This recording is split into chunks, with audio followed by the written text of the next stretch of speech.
And we are live. Welcome to NBA Live Before Lock, Wednesday, February 4th. And if you thought yesterday was ridiculous, welcome to today.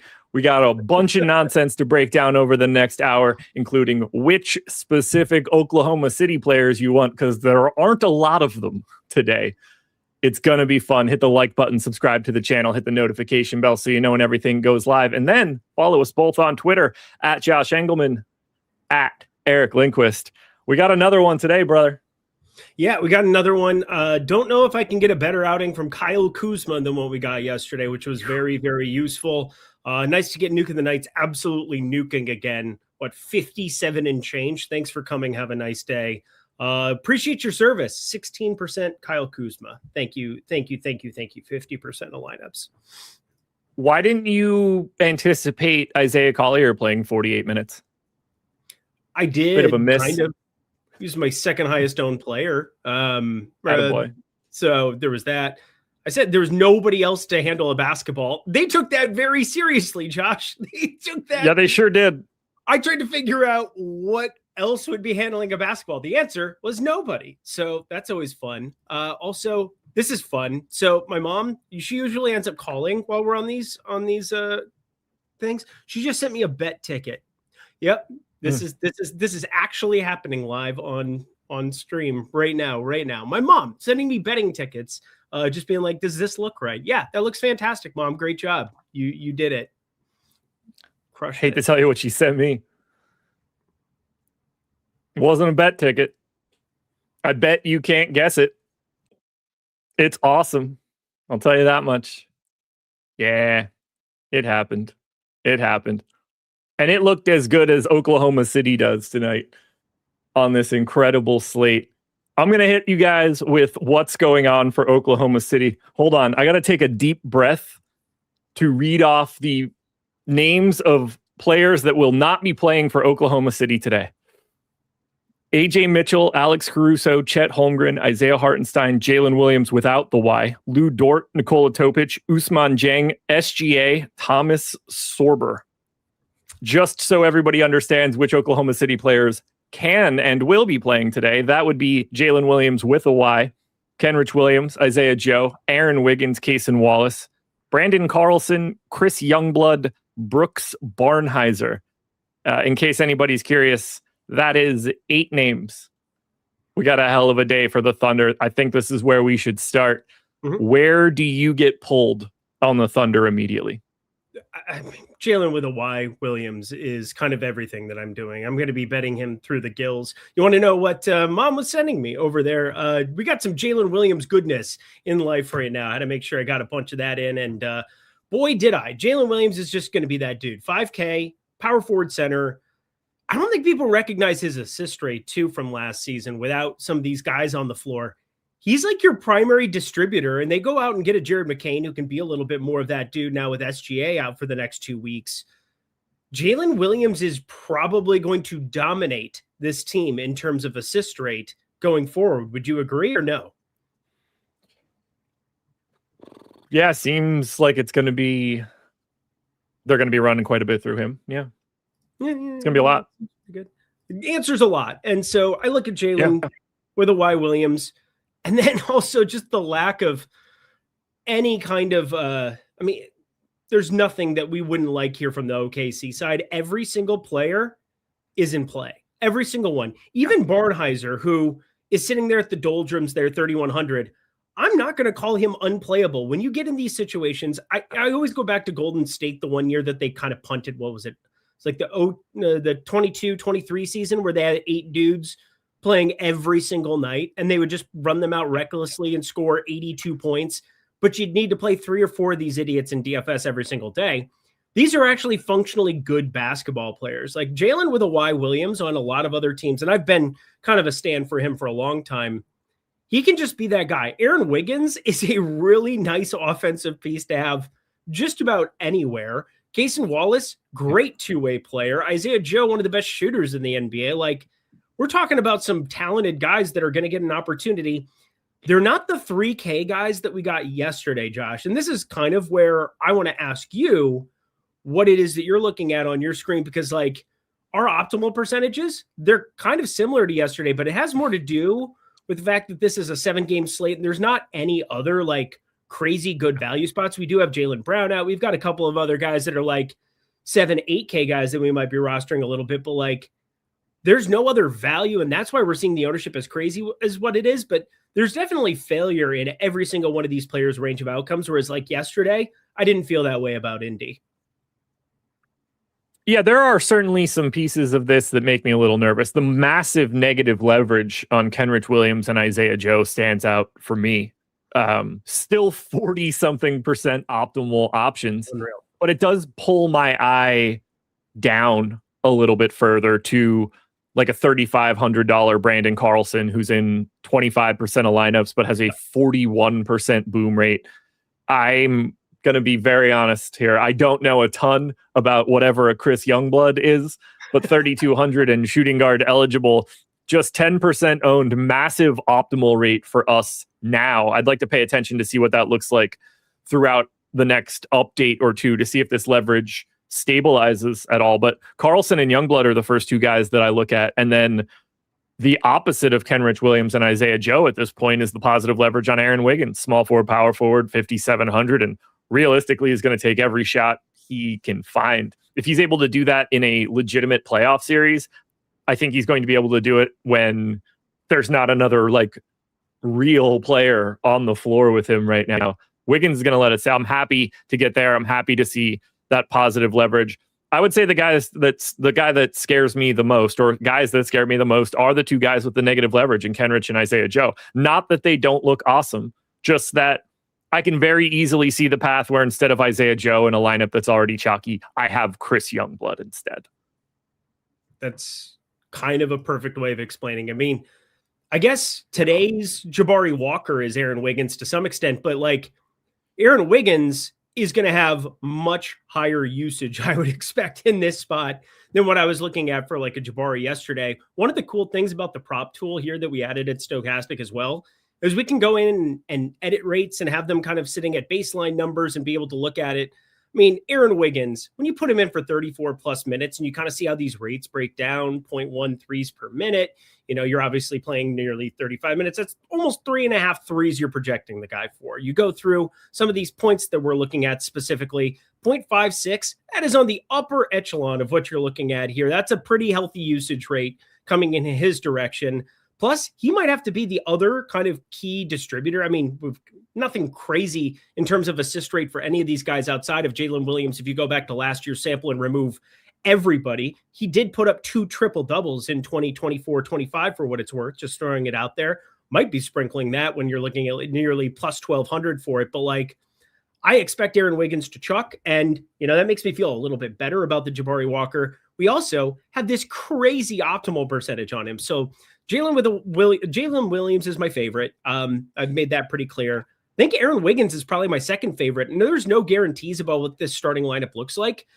We have it right now for Barnheiser. We have it right now for Isaiah Joe, but they could choose to go Kenrich Williams. They could choose to do a number of things. Plus, San Antonio on the other side just started Vassell here now recently. Like, that's been a new phenomenon for them. But I think Champagnie, Castle's questionable. Dylan Harper's questionable. Like, there's still some stuff that can change on the San Antonio side. So, like, I like getting to a ton of this game like everybody else, but, like, what pieces I get to are going to be kind of dictated by where ownership lands.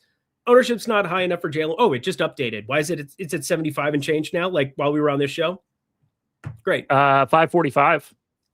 Okay. It was just a lower number a second ago when I was looking at it, and now I'm looking at your screen. So no question whatsoever that he's my favorite of the guys. And then because of what I expect the ownership to be and being somewhat in check at 5,700, I love Aaron Wiggins. Our data loves Aaron Wiggins. Give me Aaron Wiggins as kind of my second favorite. Get a little worried about Isaiah Joe. Get a little worried about Kenrich Williams if he doesn't start. But, you know, we're going to be mixing in a ton of these dudes. Just Jalen with a Y, Williams, and Aaron Wiggins by far my favorites. Obviously, Dylan Harper and Steph Castle are going to matter for this next question. But how do you feel about Wemby going up against this OKC B team today? 10% owned right now. Yeah, he's fantastic. One of my favorite tournament plays. I was going to Nuke of the Night him as well. Not going to be going spend up for Nuke of the Night tonight, just because we've got Jokic, I think we're all expecting some kind of limitations to him. He's just projected over 30 minutes. It's a back-to-back. He's the best player in the NBA, and you might want to be somewhat precautious with him. You've got Şengün, who gets Kevin Durant back into the mix. That's going to look substantially worse at 9,700. And then all the ownership and all the land going into Donovan Mitchell, who now, not that Darius Garland's been there for a while, but he's still playing basketball without Evan Mobley out there. And we got Kawhi and him that are just killing ownership in terms of everybody here up top. I love getting somebody in this game environment where if you especially are playing some of those main starters on the OKC guys, the guys playing the most minutes, one of the most likely things that happens is that Wemby ends up playing a little bit more than projected. These guys are going to play right around where they're projected, and everything's going to kind of come out in the wash, and everything's going to look really, really good. Don't you worry. Don't you worry, your sweet Bippy mom. It's fine. It's fine. Yeah, don't do that. Don't do that. That's real. What? What did I do? What did I do? I didn't do anything. I'm just responding to a text message from her. For real. All I did was send this.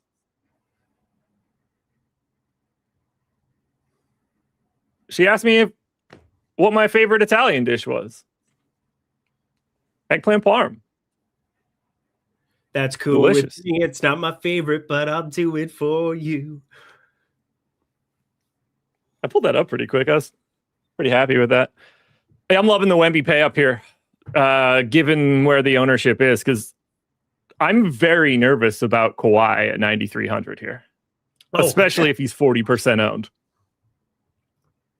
I mean, I don't feel bad. His usage without James Harden is absolutely out of control. I will say worry this. about the minutes. Really, I don't worry about the minutes leading into an all-star game that, doesn't give a shit. 31, 30, 31.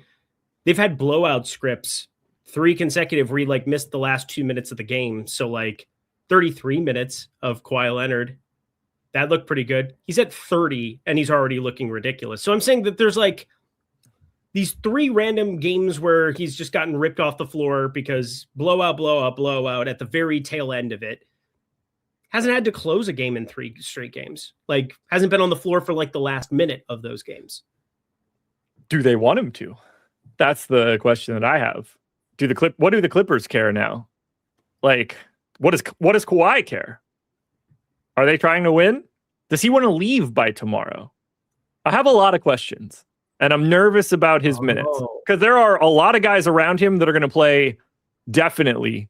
Well, I can't say definitely, but I expect to play significantly more minutes than him. Whether that's Ant, whether that's Scotty Barnes, whether that's Donovan Mitchell in the same game, Şengün. If 30's real and all these other guys are 36 can be real, I'm more interested in some of these guys that aren't getting as much love. I'm nervous about Kawhi. I get that. I actually get that. That's a great point. I mean, this is Wednesday. People always talk about, trade deadline. I'm more worried about today than I am about tomorrow, because by tomorrow, all the games start and all the dust is settled. So people kind of over-exaggerate that for tomorrow. Today's the day to be on high alert for all of that. And that's kind of the Minnesota side where there's not a lot of interest that anybody has. Not because they're going through customs, chat. I know that you want to bring that fact up because I threw that out there one time about a back-to-back with Karl Anthony Towns. Whatever. It doesn't matter. What I care about in this spot is that Anthony Edwards is the only guy pulling any ownership on the Minnesota side. And somebody could get traded mid-game. Somebody could get, the boot here. If that ends up being Julius Randle and not Naz Reid, you want to play Naz Reid. There's some nuclear-looking pieces on the Minnesota side if something breaks between now and that game starting. And I've just had in the back of my head where I'm all right, Jaden McDaniels gets removed from the equation. I don't love Jalen Clark even at 3K just because we have all this OKC stuff. He still needs to play well. He still needs to put up 25, 26 fantasy points in a spot like that. I don't feel like that's a necessary thing to take a risk on, but mixing a little bit more DiVincenzo, a little bit more Gobert, a little bit more of these guys.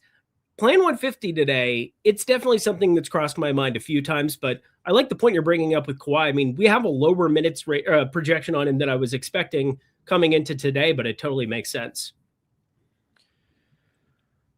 We got a couple other spots that we need to touch on. We sort of just mentioned the Q tags on Anthony Edwards and Julius Randle. We touched on the side of the Sacramento game. We've got a Q tag out there right now on Santi Aldama that's massive for a team that is running quite low on bodies. I mean, Santi Aldama, power forward, center eligible, 6,100, projected for 31 minutes. They don't exactly have a ton of places to give those 31 minutes to if he happens to be out here. We might end up seeing a boatload more value for Memphis.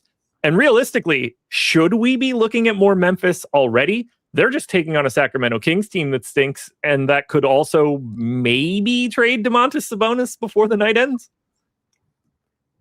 Nuke of the night is on Memphis. So, yeah. So you're going Ty Jerome? Nope. Coward? Surely not. Nope. And I loved Coward the other night. He completely shit the bed. But Coward, I love the rebound rate. I love a lot of that. I think it's got to be GG then. I think GG plays a crazy amount of minutes today. I think everybody is under projecting GG Jackson today. And realistically, we could get that news at 9 something. Well, it's either that or like Santi Aldama plays and then, whatever. But like Olivier Maxence Prosper, he's not a good enough fantasy producer to like really change the mold for me. And I know GG Jackson's going to be somebody that I can click on and play a ton of no matter what. Guess I have to have a new nuke of the night now, but GG Jackson going to be one of my favorite bets of the day. Going to be somebody that I'm going to be playing a lot of more than likely. He falls into the small forward spot as well. If you piece through what we're getting from the OKC side, and I actually just switched on accident between DK and FanDuel because I'm playing both today. We do have Aaron Wiggins that you can play there, but going to be showing up in some power forward spots for me. I want to try to have maybe a little bit like OMP might have to play a ton just by default. They don't have any size whatsoever, but like I think GG Jackson plays the 4 for this team no matter what. And Cedric Howard's a pretty darn good rebounder, so it's not that. It's just I think Jackson has to play a ton of minutes, and they don't want to play OMP like 32 or 30 or something in this spot. He probably starts at the 5 in the event that you don't have Aldama out there. He definitely becomes viable at 3,600, but I bet the guy who gets the majority of the minutes and maybe plays small ball 5, that has to be GG Jackson, right? Yeah, I mean, if we end up getting no Aldama, they're just going to have him out there until he fouls out or the game ends, whichever one of those things come first.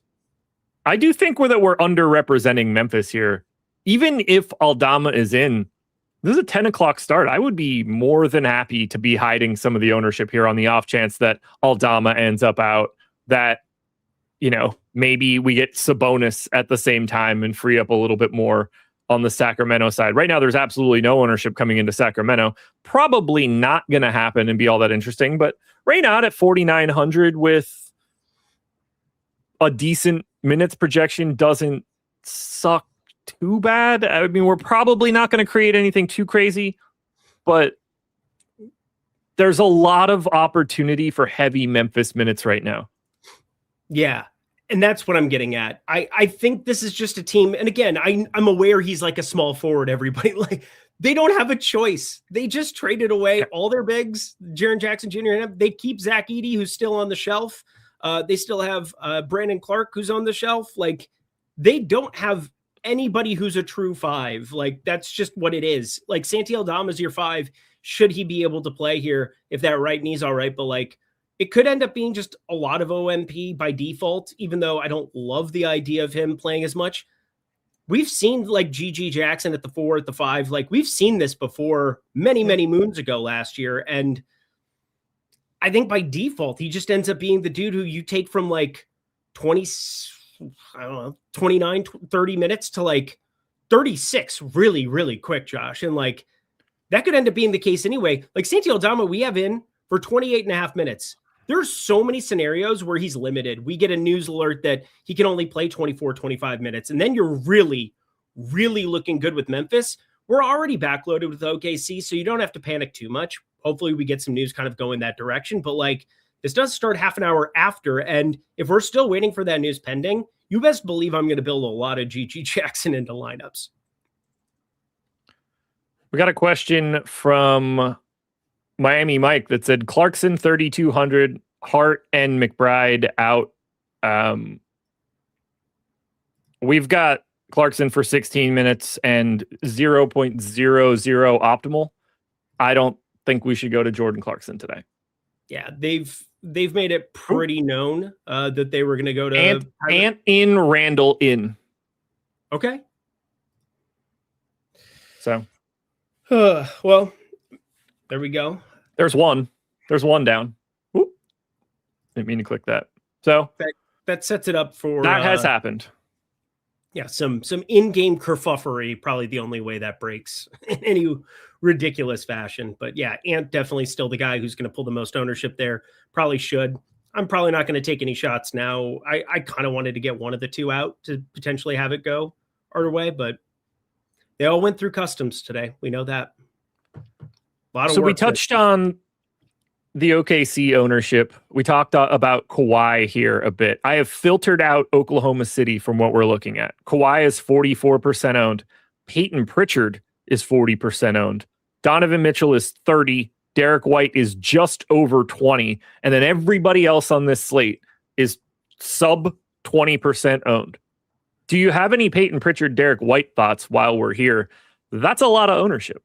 Yeah, why is Derek White not shooting the ball as much? Like, is it because he's been bad? I mean, probably relative because he's still Derek White, but like you look at his shooting splits, he's shooting 32% from three for the season. That's been a little bit of a problem. But even against Houston here, you get an opportunity for him to potentially look nuclear. I mean, we've got him with the highest leverage score right now, 30% optimal, right around 21% ownership. I'm not sure that I'm that gung-ho on Derek White, but I look at Peyton Pritchard at 6,900, went back to his bench role yesterday. That worked out well, 35 minutes there, no Anthony Simons that exists. And so I assume we get Pritchard starting in this spot. I assume, that we get him back into that normal role that we've seen this year, as opposed to the sixth man of last year role. But, maybe they do it, but nice to at least see 35 minutes for him off the bench anyway. That's just the effect of not having a Simons out there and what it's going to do for you. But Derek White, definitely the guy I'm going to get to the absolute most.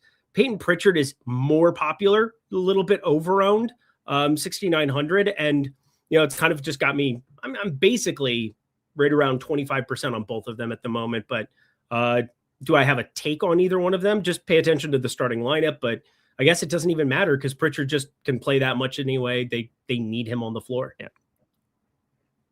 Yeah, the Derek White one scares me. I agree with the positive leverage, and I'm permanently interested, but it seems like every time that Jaylen Brown isn't on the floor, whatever Derek White shoots does not go in. It's been so brutal.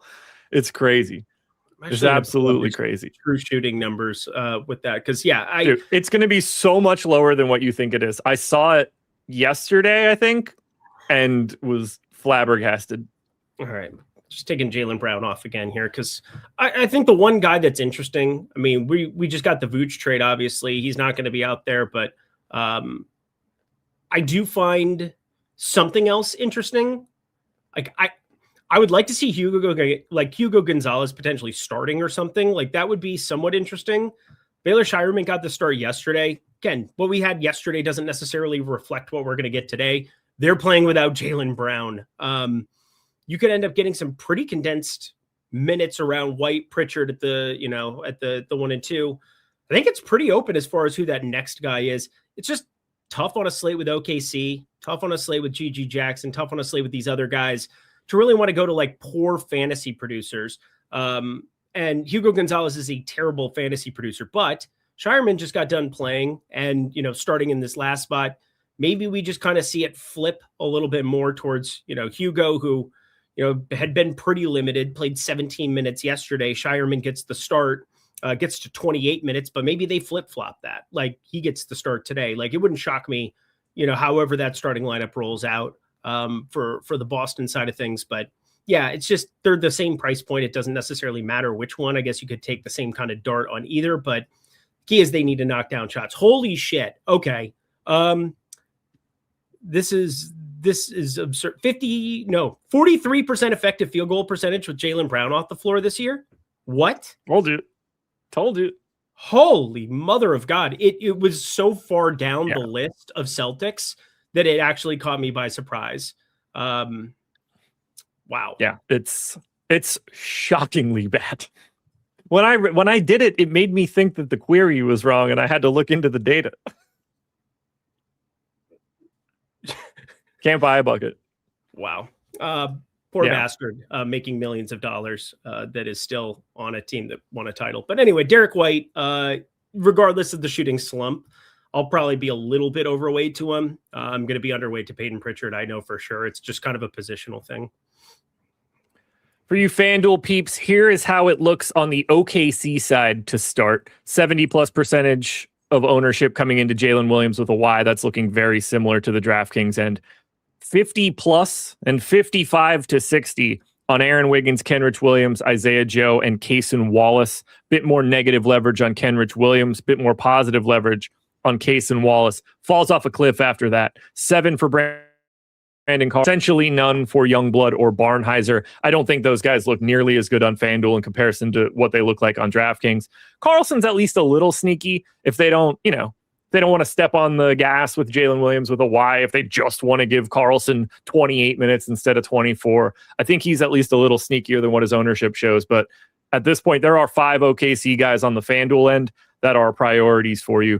Even the negative leverage on Kenrich Williams is still putting him at 48% optimal. If you're looking outside of OKC, it's a similar story. It's Kawhi Leonard at the top of the ownership at 60%.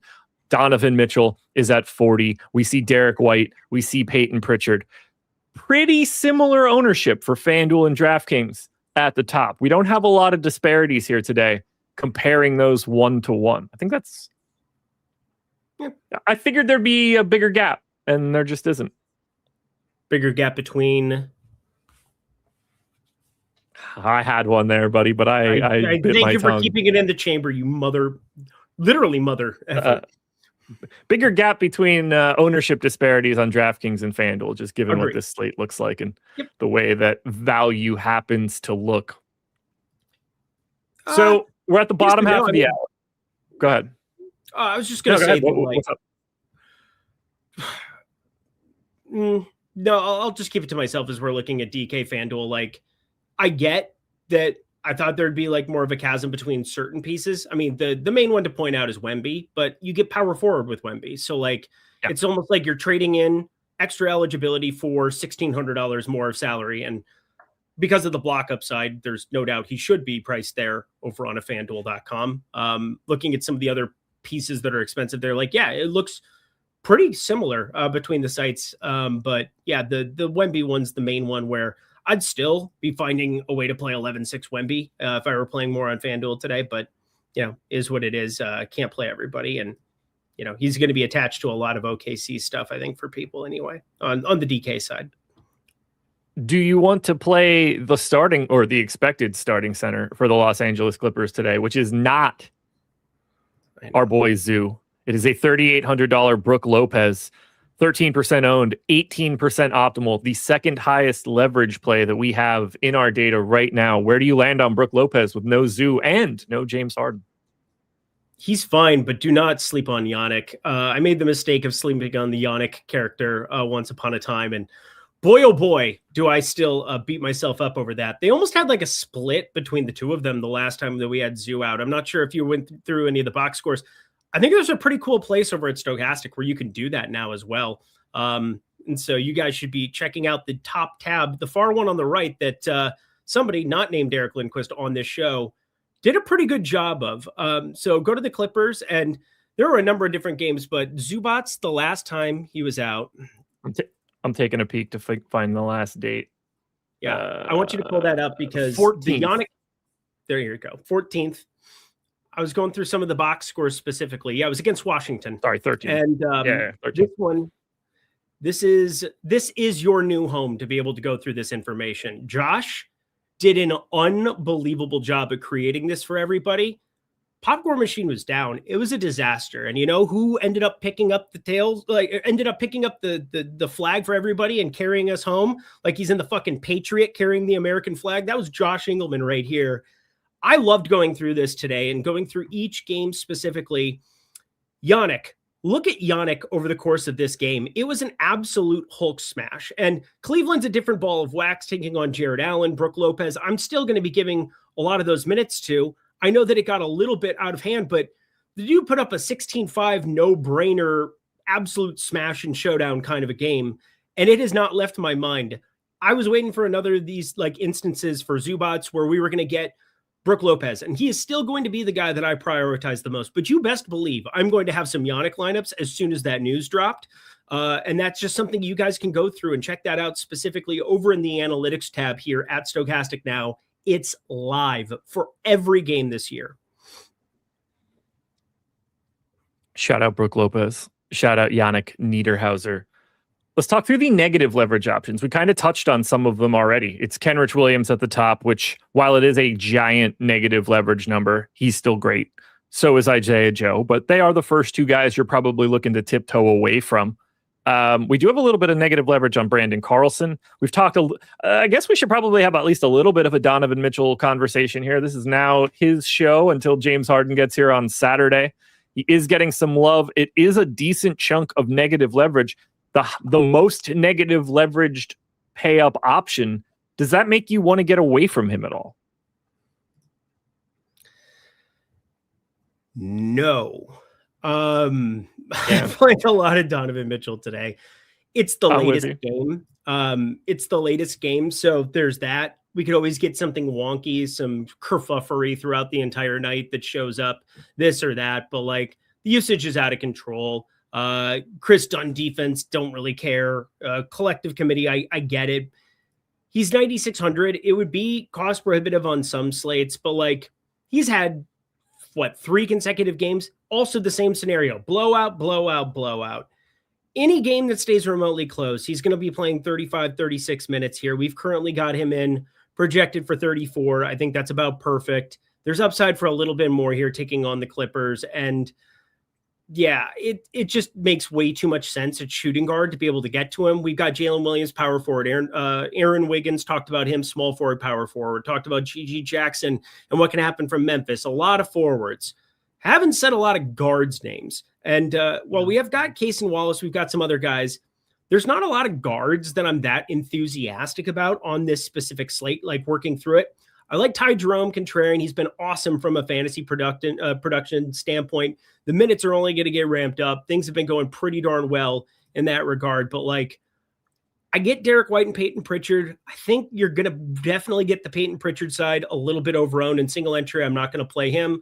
I'm more apt to click on Derek White if I really want to go that direction. But like amongst spend ups, he is the spend up at guard. There's nobody else to really go up and get. And that just creates a lot of lineups where he easily fits into them. Yeah, guard is a bit of a wasteland in a weird way today. If I set this... And you're going to get Ant information too for the late swap purposes. Like we're going to know what Ant did, what his ceiling was. You'll be able to adjust some of those lineups on the fly. If you want to double up, if Ant has a nuclear game and go Mitchell, if he's the chalkiest piece left, so be it. If Anthony Edwards duds and you want to have him be in the shooting guard spot and be the lone guy, you're probably winning that position once you have that information if he puts up 40, 42. Murray, Brown, Spencer Jones, Watson, Jokic. So Pickett out, Jones back in for the Nuggets today. Okay. Yeah, I'm glad you pointed out this guard situation right now. Jalen Brunson around 15, Ryan Rollins around 15, but from Ant to Westbrook, there's just not a lot going in there in the Donovan Mitchell, Derek White ownership sandwich that we have. Jaylen Brown remains doubtful. We did get a super chat that I want to touch on quickly from our boy Jorge. Thoughts on the Denver Knicks game? It's barely getting any ownership, and it seems like it could be a competitive game. How are you feeling about this game? Not great. I thought I was going to get something once we got Josh Hart ruled out. I thought I'd get something from the New York side. It appears to not really be the case aside from Jalen Brunson. Cat is 8,300. Always looks like a pretty cheap tag on that side of it, but I like him a lot more, as does everybody else in those non-Mitchell Robinson games. Alas, this has Mitchell Robinson in it, not a back-to-back. You've got a couple of other pieces on the Knicks that just don't look good for value. I don't know. It's basically the two stars on that side. And then for Denver, Jokic is always interesting if he's not going to be. Oh God, Jordan Clarkson's starting. Are you kidding me? So Miami Mike, Clarkson today looking pretty damn good. Yeah. Like we told you before. I hope you were listening. Yeah, I hope you were listening. Play Clarkson. Clarkson's awesome. This is just such kerfufflery. So this is going to kill exactly what we're talking about too. Donovan Mitchell ownership is going to come down. Jordan Clarkson, shooting guard, 3,200. Fuck. Has to be a back-to-back too, right? Like it just had to be. Like, gross. Told you, Miami Mike. We tried to tell you. You just wouldn't listen. Jordan Clarkson starting for the New York Knicks for today in place of Josh Hart. Well, I mean, he's 3,200 or whatever the price is, so he should look solid, I guess. I can't imagine we're going to have a massive minutes projection to him, but he's at least going to be a decent point per dollar option. It's going to get weird. Clarkson at 16, and then, they played Shamet.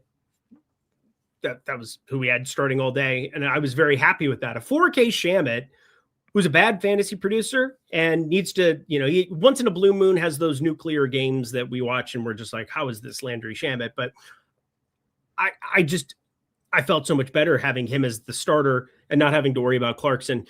Clarkson's a very real thing to worry about right now. Hold on. Let's have this conversation. Would you rather have Chris Youngblood or Jordan Clarkson? Right now, Chris Youngblood is 3,200. I bet they're projected the same. No way. Right now, we have Jordan Clarkson as a 0.78 fantasy point per minute guy. Chris Youngblood is at 0.81 in 24.75 minutes. I don't think we're giving Jordan Clarkson more than 25 minutes in this spot. We could, but it's going to take more than that to look better than the 6% owned Chris Youngblood. He's not going to be that popular unless we give him 28 to 30 minutes, which that's not what I'm picturing in my head right now. No. Like 26. I just took Shamet and him and flip-flopped him. I'm trying to run that as quick as possible. Fair. And yeah, like I'm thinking something in like the 10 range is going to be where he should be. Okay. Yeah, it's only 3:30. So yeah, 6:38 Eastern, 20 minutes. There's enough time. Yeah. For me, it was just simply like we're getting close to lock and you're getting a starting Clarkson in the first game. And are people going to get there the way that they probably should? I'm with you where maybe it makes more sense to just kind of wait on that. Weird to think that they would be projected the same. Just our ideas of Jordan Clarkson. It's not Jordan Clarkson. Yeah, my memory of Jordan Clarkson is better than a 0.8 shitty dude. That's Agreed. The problem for me too. I don't calibrate him to being cooked. Yeah. It's a shame. Yeah. I don't know. He didn't look very cooked at the NBA Cup, but that's neither here nor there. He and Kolek just went berserk, but no McBride, no Hart. Yeah, this is just mucky. And he played well in like garbage time yesterday, but nothing against Washington. That game was over when it started. Mainly because it was very apparent that Washington was getting ready to do something. I didn't think they were going to pull off what they did today. Just take this team, move it to Dallas, wipe your hands, and you're done. But I definitely think Jordan Clarkson is viable. Yeah, you're probably right in terms of like where we're not going to play a lot of him there if he's going to look the same as like a young blood. But yeah, that just was kind of like an impulse thing for me. I put him at 0.8 and I'm just kind of seeing what I get to in this run, and we'll go that direction. Diawara in, so there's that. Another thing with Clarkson is just really like you've got the OKC dude playing at 9:30 and not 7:00. Yeah. And I think there's some value in that. Realistically, I think I want people to get to Clarkson. I hope that becomes, because it's the Knicks, because it's Clarkson, because it's a 7:00 game. I think I wouldn't be surprised if that's an overreaction to getting to him now for what he really realistically is on paper. I or agree I'm talking about this wrong. We're going to give him 29 minutes and I'm stupid. we need Lofty on here because he's the psychologist of the group. But like, you saw me have a visceral reaction to the fact that Jordan Clarkson's the guy starting, because I've been playing DFS for so long that I would know a 3,200 Jordan Clarkson once upon a time would be a redonkulous start. But you look at the rates, you look directly on screen what we've got going here in the props tab, and no doubt about it, we've got Jordan Clarkson way worse projected. I'm 24 minutes. That's maybe like where it all lands when it's all said and done. But yeah, I'm just kind of waiting for that update, and we'll go from there. But it just came through as I said that. We put him in for 22 and a half minutes, 17 and a half fantasy points, no ownership whatsoever coming in yet. We're waiting for the ownership run to come through though. Under 1.5 threes in the props tool right now for Landry Shamet. If you just want to use the full stop updated projections from a minute ago, we've got a couple really nice plays in the Knicks for right now, whether that's Shamet under, a Jalen Brunson under at no vig. There's a pretty massive under 12.5 rebound line out there for Karl Anthony Towns right now that is standing out. And that's just off the update of projections that we got a minute ago. Can make it very easy. If you're interested in getting this new prop tool, which you absolutely should be, it's getting new features every single day, including the ability to edit rates manually. If you want to get in there and turn some of the dials yourself, if you think something we have in here is off, you can change it yourself, and you can get it for $1 using the promo code PROP. That link is in the description. Greg is going to be on here live after this at 7 o'clock, breaking down any other news that pops up in this tool, trying to drop some bets. And I'm pretty damn sure he hit a decent one yesterday on Live After Lock. No reason we can't see that happen again. So sign up for the prop tool for just $1 using the promo code PROP. Big day for Greg yesterday on the stream. Big old parlay. 8-2, just absolute smacked around, big parlay hit. I mean, everything could not have been better. It was a great betting day over on Tails, a great betting day in the Stokastic with the prop tool. I mean, it's just been an insane run to start off, just getting this in front of the paywall and now behind the paywall and being able to get everything updated for the people. Now we get to just focus on the good stuff, putting out the best projections we possibly can, getting you the best information we possibly can, and the best bets we possibly can. So we got that. And I've got a nuke of the night that is not Kyle Kuzma today and not Gigi Jackson. I decided to alt. This will be fun. It's up on the screen right now for you guys. 0.5% ownership for Jordan Clarkson. So that did not move in any real way. Vinny hit us with a super chat. Screw recency bias and KPJ. Back to the Kuzma well. How do you want to handle this Milwaukee team with KPJ back sort of out of nowhere? Yeah, no news whatsoever. All of a sudden, he was just not on the injury report. Like, I didn't even see an underdog alert. I'm sure there was one. I just missed it. But all of a sudden, I was going through like my normal morning process and looking at, all the places I normally go to, which will, very soon be just our place. But I looked at it and I was like, wait, what, KPJ? I'm running rates for KPJ back? Awesome. Don't forget how much KPJ played the first game back from injury last time. There's a wide range of outcomes on KPJ minutes, and every minute he's on the floor is a major detriment to the likes of Kyle Kuzma. Kevin Porter Jr. will have a minutes limit. That's so funny. Yeah. I think he had a minutes limit the moment you said it. No, but I'm saying he had a minutes limit last time coming back, and that minutes limit was like 36 or some shit. It was just the dumbest thing that I've ever seen. I'm actually going to pull up exactly what I don't trust Doc at all, but given what the injury was, I do assume he'll be limited. But at the same time, like, it's not as if the Bucks give a fuck about the health of Kevin Porter Jr., so you never know. No. Yeah, he played... Well, his first injury earlier this season, when he made his debut, he ended up playing 25 minutes right out the gate. And then there was another return that he had. I mean, he had just been playing massive minutes. But yeah, with an oblique, you would think 25 off the bench. It's kind of what we're looking at. No real planet where I would be putting him over that number. We've got him at 24 and change. We'll just keep it there. But yeah, it definitely still is viable. I liked Kyle Kuzma a lot more yesterday than I like him today, like leaps and bounds, especially coming off of a big Kyle Kuzma game. You get, 31 points in 31 minutes against the Bulls. People go and chase that. Yeah, I'll let them go chase that one again And I'll hit eject on Kyle Kuzma today. That's for sure. We're going to get some kind of ridiculous inflation there. So I'll try to be right on it both times around. All right, here we go. We got a couple super chats to hit. First up, FanDuel by position. I've got it pulled up right now on the point guard side.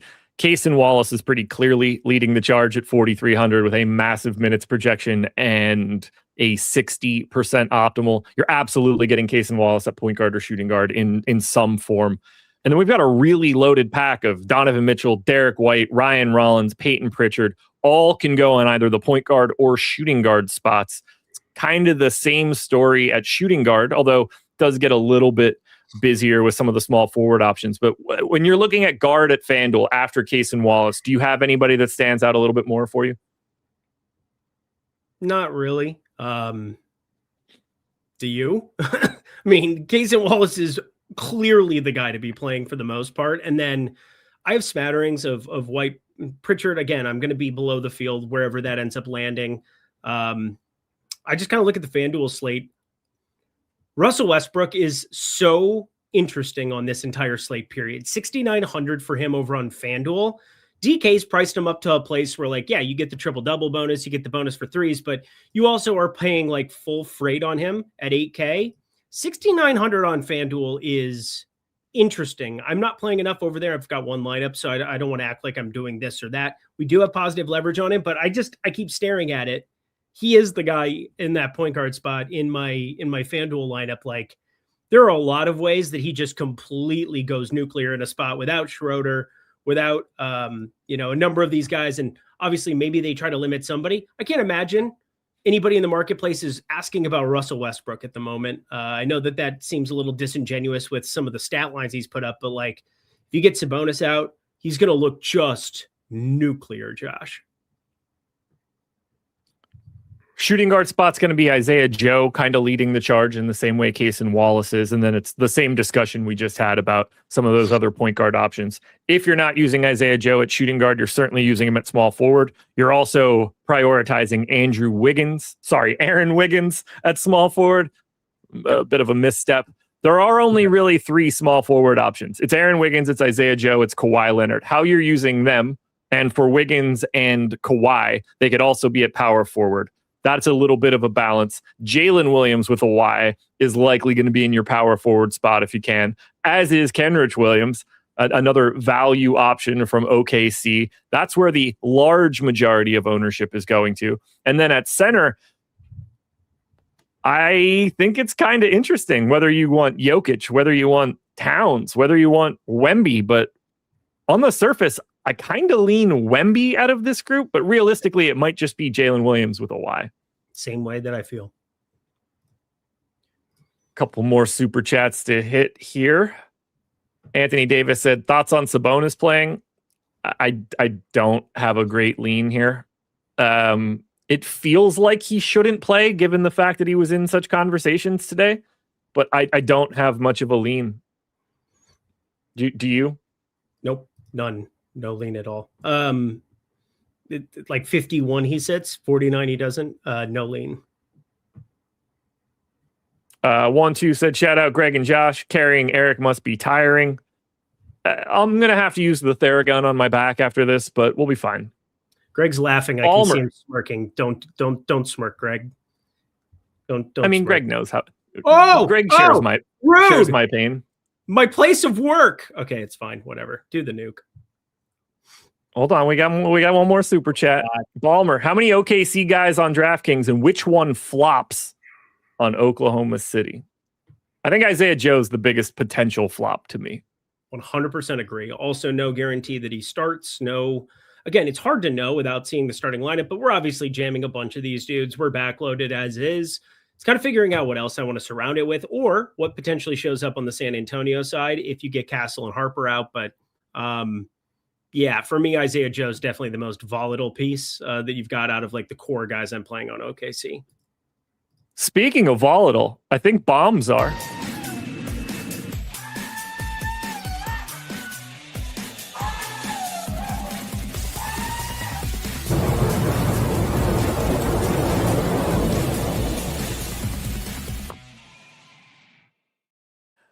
Nuke of the night time for this incredible slate. Miles Turner available to play.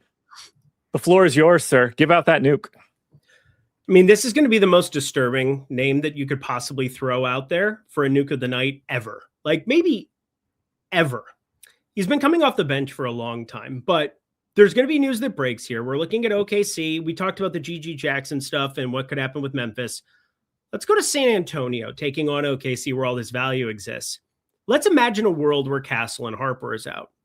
Who ends up getting the start? Who could potentially look better?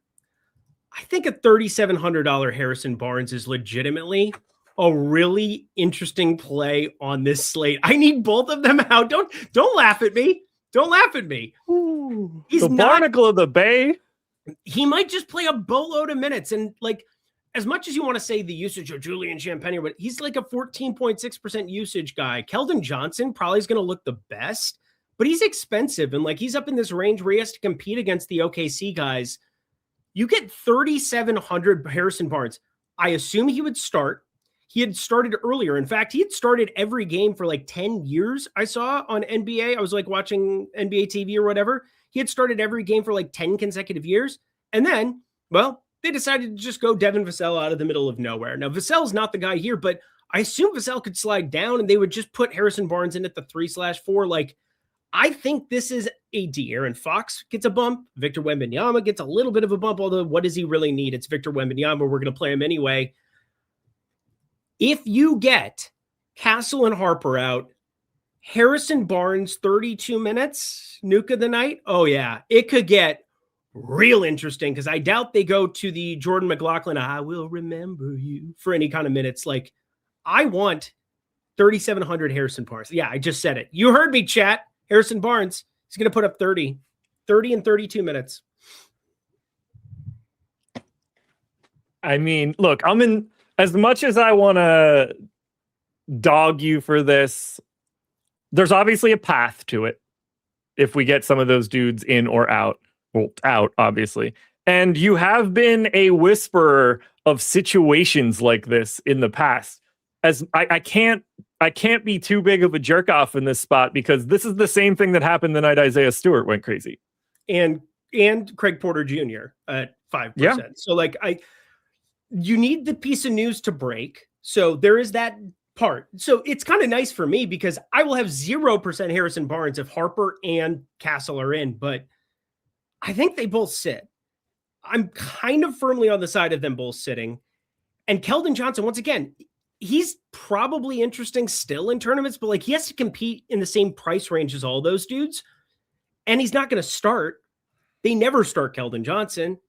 I don't think they're going to start like a Carter Bryant or a Jordan McLaughlin or any of these idiots. Like Harrison Barnes could play a lot more than people are projecting. I'm here for it, brother. I'm Team Barnacle of the Bay. You don't got to tell me. If we were playing this shit on 2K, I'd be in. I would be absolutely in. I'm going a different direction. The guy's name is on the screen right now. He's one of the higher leverage options that we have in our tools. I mentioned him a little bit earlier. I know very little about him, but from a DFS perspective, I like this situation. Chris Youngblood is 3,200. He's shooting guard eligible. He is 6% owned, but he carries a 30% boom rate right now. We're looking at other guys getting massive ownership in the guard spots. There's going to be some failures here, and he is not getting any representation on a day where we don't have to expect anything from Oklahoma City. They don't have those kind of bodies today. It's all up in the air. Could Chris Youngblood go from 24 minutes to 32 today? 100%. If the San Antonio Spurs kick the shit out of Oklahoma City, is Chris Youngblood going to play the entire fourth quarter? Probably, yeah. So I think there's a ton of upside in his minutes for a guy that is right now 6% owned. You're never going to think about him until you have 10 dudes out for Oklahoma City, but those dudes are out today, and he's going to be out there doing something. I love it so much. What's the chat summary? Can you see the AI summary? My YouTube isn't working on my iPad. I was told it's fantastic. I'm only in StreamYard, so I can't see any of this. Okay. It would be too good. Also, we had a couple of super chats if you want to hit those before we get out of here. Sheesh. Okay. Eric using the same PEDs as Paul George. Oh, okay. I didn't know that was the super chat. Otherwise, I would have said don't read that. But yeah, appreciate you. Coffee. Paul George, coffee. I think it would be very advantageous to us to actually get Eric on PEDs. Yeah. We would really appreciate enhancing his performance if anybody wants to reach out. Wow. Again, just a lot of strays for a guy who just, continues to give people the absolute secret sauce. But you know what? That doesn't matter. I don't matter. I'm irrelevant. Yeah. It's fine. You're fine. I'm gonna take some PEDs tonight to see a nice little lady. Give her the secret sauce. Oh my God. Stop talking about bump. Lots of mom jokes today. Lots of mom jokes. Dude, just tell her to stop texting me and we'll be fine. I'll tell you to shut the fuck up. What do you want me to do, man? Do I got to block her? I can't be ghosting her. Dorothy Mantooth is a saint. Okay. Dorothy Mantooth is a saint. She is indeed. All right. We do this typically at the end of these shows, just prior to calling on Greg Ehrenberg for live after lock. We have Jalen Williams with a Y, Isaiah Joe, Kenrich Williams, Aaron Wiggins, all 50% owned or higher. Is it Isaiah Joe or Kenrich Williams as the guy you want to get away from a little bit? Yeah, it's going to be more the Joe side. Kenrich still looks pretty darn good. He's coming off the bench, so I doubt he gets crazy steamed once it's announced that he's not starting. Maybe there's something unexpected that shows up, but Joe's ownership is here to stay in just about any way you slice it, as long as he starts.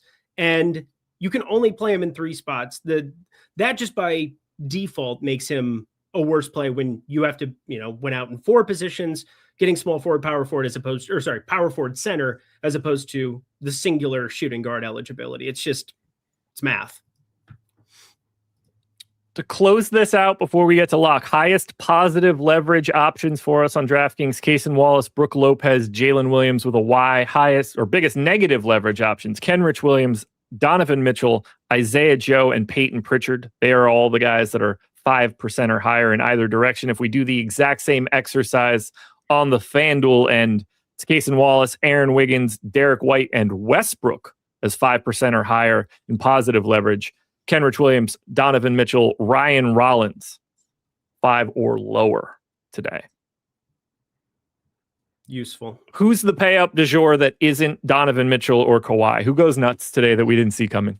Oh my God. Gotta be Wemby. We both like Wemby. Yeah. I like Wemby. It does feel like it, right? Yeah, and it's just so easy when you have OKC on the one side to play a guy like Wemby on the other. Or I don't know, the Barnacle of the Bay, who some call the Victor Wembanyama of Ames, Iowa. So the Thunder are going to guard Wemby with their 6th choice today. Kenrich Williams going to be as much as possible. It's not going to be Chet. It's not going to be Isaiah Hartenstein. It's not going to be Dort. It's not going to be Alex Caruso. We're already down the line pretty far in terms of what this matchup normally is for Wemby and what it is today. I think honestly, that's kind of interesting. The best way to do it is probably let him shoot as many threes as he wants and just hope that he doesn't fucking kill you. Just play 10 feet off of him and let him chuck. And it's all right, as soon as he chucks, sprint at him and box him out. Cause you can't do anything in the post against him. You just cannot. There's nothing. The size of Brandon Carlson will lock him down. What is Brandon Carlson's Wemby who?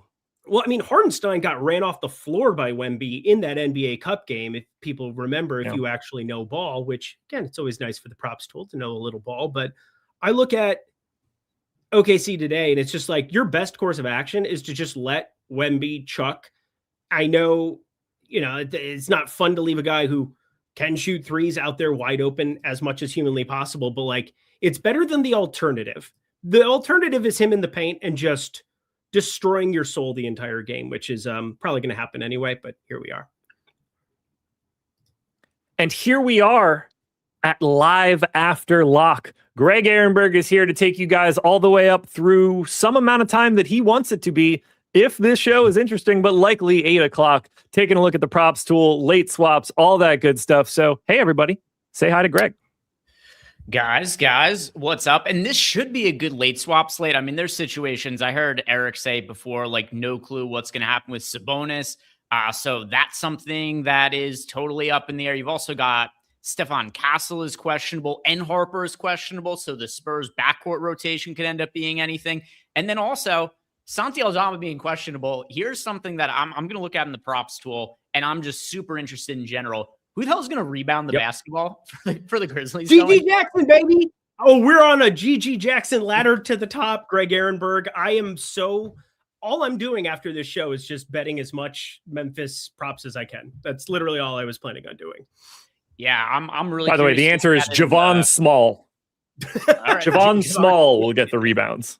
The guy who's going to lead the Grizzlies in rebounds for the rest of the season has the name Small in his name. It could happen. Yeah. Oh God, Zach, it's like when you call like bald guys curly and stuff. I think. Yeah. Or that's all I got. Smart. Yeah, I mean, there's all different kinds. Josh is here. Yeah. Oh my God, guys, have a fantastic have fun. night. Great show, Josh. We'll see you. All right, later, boys.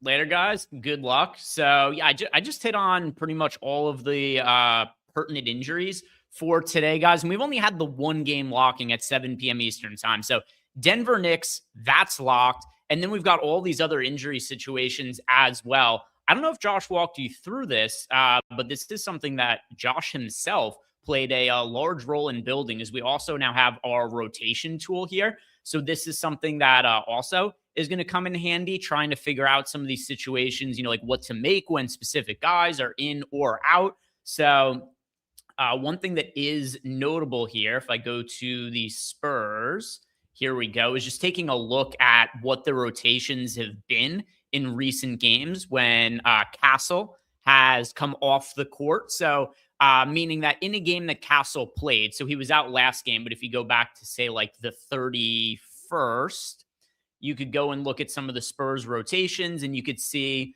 if we go to the Spurs down here, like who checks in when Castle comes out of the game.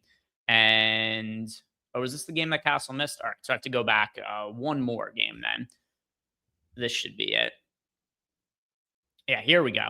All right, so now if we look here, we'll be able to look at something. This is really useful if you guys ever make any of your own projections, you make any kind of updates in our minutes projections in the props tool, is you could look at what happens when Castle comes off the court, who usually checks in for him. So you could see here that in the last game Castle played, when he checked out, you could see that we had Harrison Barnes and Keldon Johnson both checked in at that exact moment there. So stuff like that, it'll be really, really useful in terms of setting some of our own projections and trying to figure out what we want to do with some of these situations. Now, the Spurs one's going to be tricky because we have multiple guys who are questionable, both Harper as well as Castle. So normally we would expect more minutes to be going to Harper if Castle's out, but what ends up happening if both of them sit, that'll be of interest. But the first thing I want to look at here is our prop projections for the Memphis Grizzlies for today. And let's look at the top bets for the Grizzlies.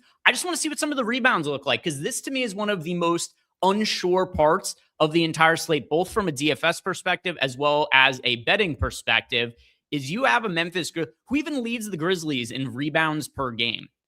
Now that you've got no Jaren Jackson Jr. on the team, potentially no so obviously if Aldama's in, we would expect Aldama to grab the bulk of the rebounds. But I do think there's a real opportunity here for us to potentially find an over on a rebounds prop for a Memphis player in the scenario where Santi Aldama is ruled out. So I'm kind of scrolling through here to see what it is that projects decently for us, if anything, in the rebound department. Keeping an eye on any points plus rebounds props. Yeah, right now it's a little hard just because Aldama is projected in our data. But let's see. Is there anybody who has... All right, so we do have here Jalen Wells at 5.8 rebounds plus assists in our projections with a 5.5 line. Now, we are looking at the market and origination model here in a 50-50. But I want to see what happens if we just go to our projections and what that starts to look like then. Any rebound props that stand out just in our projections on Memphis, because that could also help inform who we might want to swap to for DFS. Let's see. Any overs here? Might just have to wait for official news on Santi Aldama. Let me look at some of the on-off court rates as well. By the way, if you guys have any questions for me as we wait for some of the news here for players to get ruled out, certainly hit me up with that. And then we're also going to start building out some boost bets, some parlays, something that we did last night that ended up crushing for us. If you guys stuck around for the show, yeah, and Josh Gillum here saying a coward rebound, certainly a possibility. We did use the props tool yesterday to build out a 14-1 same game parlay from the Bucks game and ended up hitting, which pretty good start to the post-lock show. And then also the first day at the props tool had its own package. If you guys do want to sign up for it for yourself, just $1 with the promo code PROP for our new package. That's what I've been using to place bets in the videos that I've been making. And then also on the show, what I used yesterday to find the bet that we placed. So let's look at some of these on-off court stats that I'm going to pull up here in front of me and just see if we take all of these guys off the court for the Memphis Grizzlies. And I'm going to, in this situation, I'm going to assume that Santi Aldama sits. So I'm going to look at the numbers this year with no Jaren Jackson Jr. on the court, no Santi Aldama on the court, no Jock Landale. Well, here's the problem. I took Jock Landale, Santi Aldama, and Jaren Jackson Jr. all off the court for Memphis, and it's like a non-existent situation. Everybody's played like 20 to 30 minutes. So that doesn't really tell us all that much because it's all really small sample sizes of data. So I guess we kind of just have to use our best judgment of what we think is going to happen. We've also got this Memphis Grizzlies injury report that's reminiscent of, do you guys remember when we had like Tosan of Boyman 2 years ago for the Memphis Grizzlies, and just every single day that Memphis was on a slate, it was nothing but min price guys? I think that's what we're getting from Memphis again for the rest of the season, because you've got for tonight, Aldama questionable. You've got Vince Williams and Jaren Jackson Jr. both traded. John Morant out. I assume they're going to end up trading. Well, maybe not, but it would make most sense for them to end up trading him. Zach Edey, I assume he's going to be shut down for the year. Brandon Clark, who knows if he's going to play again this season. So it's going to be one of these situations where every day we look at the Memphis Grizzlies injury report, and there's more players that are going to be listed out than actually in for Memphis. If you guys remember, a couple years ago, we had 7 and 8 man rotations for like an entire half the season. Yeah, John Daly. Yeah, old legend, especially in the betting streets. Plus EV Boyman. Tosan EV Boyman. Let's see, were there any super chats for us here? Not there, but we do have a question from Rabashua. Rabashua in the chat. By the way, this was already kind of known, but it is confirmed. Both Anthony Edwards and Julius Randle. We got the Wolves starting lineup. They're both in there. What does Rabashua have for us here? He says, when chaos ensues, like trade deadline days or late in the season, how do you project guys when you don't have a lot of data? All right, so one thing to start, because this kind of also ties into, Rabashua, you asked a question yesterday about Kobe White and how you were concerned about him potentially not playing in the second half of last night's game. So I think there's two different parts to this question. The first part is on a trade deadline day, I'm just not going to assume that somebody could be traded midway through a game and just not finish. So like Kobe White yesterday, for instance, he ended up getting traded today, but he played his normal allotment of minutes yesterday and had a pretty good fantasy game. So for that part, like I'm not making any kinds of crazy adjustments for the trade deadline and saying like, oh, I can't play this guy, or, oh, this guy is going to be showcased for a trade, so he's going to get extra minutes. It's something that could end up happening in individual circumstances, but it's very fringe scenarios. It's very rare, and it's not something that I think we should really be taking into account. Something else also is think about some of these NBA teams where I saw like in the underdog comments when Jaren Jackson Jr. got traded, people were replying and they're like, oh, his trade value must have gone up because he played well yesterday. Jaren Jackson Jr. has won a Defensive Player of the Year award. He's been in the league for years. There's not a single team that's on the fence about trading for Jaren Jackson Jr. and goes, oh, shit, he played well last night. That totally changes my outlook on him as a player. So for the first part of the question about the trade deadline, I don't think this is the way you actually meant it, but I'm not taking like individual trades and how that it can affect the mentality of players or their playing time. I'm not taking that part into account all that much. For the other part of it, how do you project guys when you don't have a lot of data? You have to make educated guesses a lot of the time. Like for the Memphis Grizzlies today, looking at some of our projections, now that I have it set on 100% origination and just looking at our Stokastic projections, let's say Santi Aldama is ruled out. Who's going to grab rebounds for the Memphis Grizzlies? Somebody has to. they're not going to get out rebounded like 40 to 20 or anything like that. By the way, on the Kings side of the game, Sabonis could also get ruled out, and then you get all kinds of rebounds up for grabs. But yeah, you have to look at players' historical rates, their success, and just make some educated guesses. And this is also where some of like the no ball comes into play also, which is also where I think it's pretty fun to be able to go into some of the individual players in the Stokastic player props projections and make some alterations. So let's say maybe you think like Gigi Jackson is going to be the guy. You could edit his rates. You could go in here and you'd be like, no, I think he's going to be a much higher rebound guy. I'm going to change his rebounds per minute to 0.24 instead of 0.21, which would be like a pretty significant increase. You could see that all of a sudden that puts him at a 22.8% EV on the over on his rebound prop here. But yeah, you just have to make educated guesses in general. And these are kind of fringe scenarios because you have a lot of data for the majority of teams. But yeah, there's going to be scenarios where you just have to make educated guesses on what you think is going to happen with playing time and players' rates. There's no other way to do it when there's no real historical data on these scenarios. I do kind of tend to agree with Eric that Gigi Jackson is most likely who's going to pull down rebounds.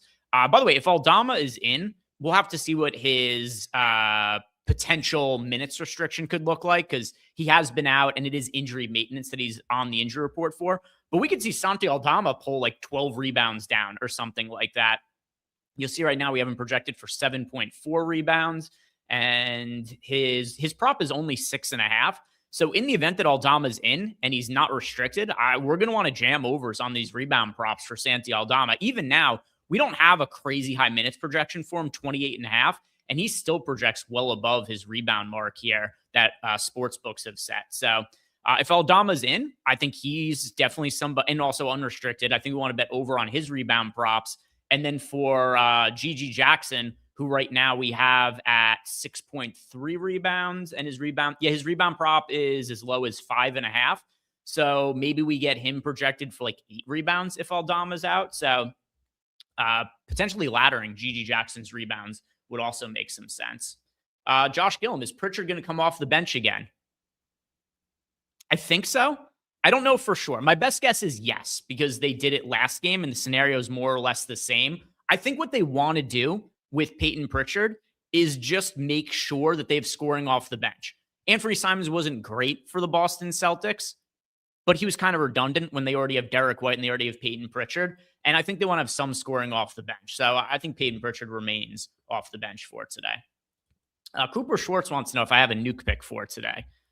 Let me look at some of my exposures. I mean, based on ownership, kind of hard to not say Cason Wallace because he's a very strong value option for OKC. And he's one of the only value options who's viable, who isn't insanely popular. Like we've got Kenrich Williams projected for over 50% ownership. Isaiah Joe projected for over 50% ownership. Wiggins, Jalen Williams, also all over 50% ownership. I think of all of the guys on OKC who are not crazy popular, Cason Wallace is the one who has the best chance to have a big game. So I'll go with Cason Wallace. I didn't put a ton of thought into it though, because I didn't anticipate getting asked to do a nuke of the night here on the show. But how about this? I'm going to play the animation for the nuke of the night. That'll give me a chance to look through my exposures, and I'll give you a secondary one who isn't Cason Wallace. So let's do that.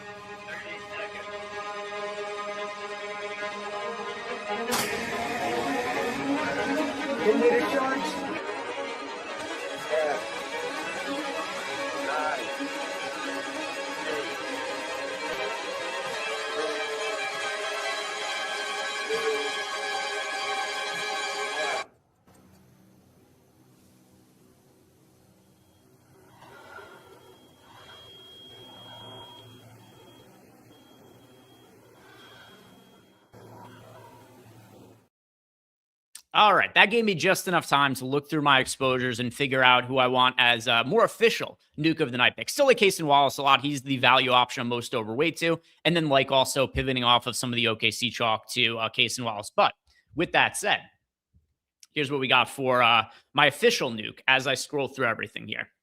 The injuries to the OKC guys doesn't only affect the OKC side of the game. It affects the Spurs side of the game also. We've got a lot of value on the slate, and there isn't one definitive pay-up option to be getting to.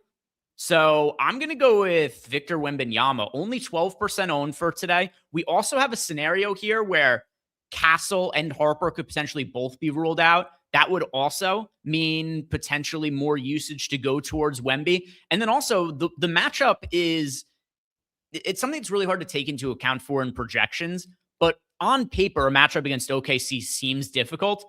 I don't think it's all that difficult with the amount of guys who are out for the Thunder today. So I think this is an easier matchup than it appears to be on paper for Wemby. I have him in over 30% of lineups right now at 12% ownership. So I'm well overweight to Wemby. And once again, the injury report for OKC, it's creating all this value on the OKC side of the game, but I think people are kind of sleeping on what it means for the Spurs and their offense. But Jalen Williams with a knee is out. Lou Dort is out. SGA is out. Chet Holmgren's out. You got AJ Mitchell out. Alex Caruso's out. Hartenstein's out. They're missing all of their best defensive players. So I think this sets up as a much easier matchup on paper for Wemby than might otherwise seem to be.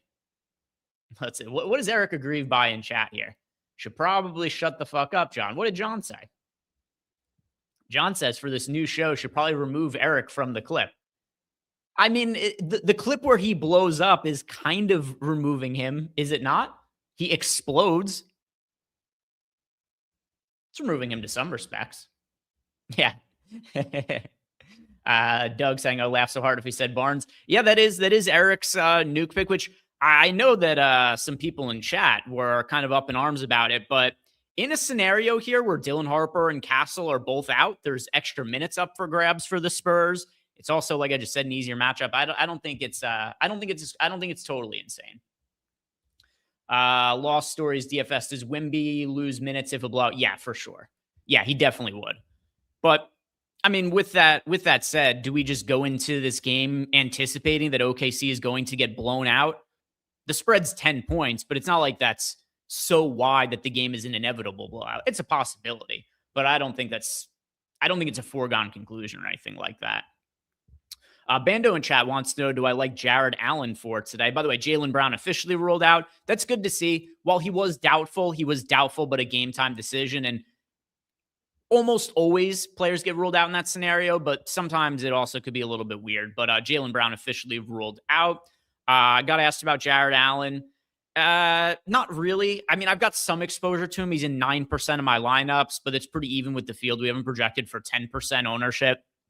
There's just a lot of good centers to be playing on tonight's slate. You've got Jalen Williams and Kenrich Williams, both have center eligibility. I just talked about Wemby as my Nuke pick. You've also got Miles Turner as a viable option at $6,200.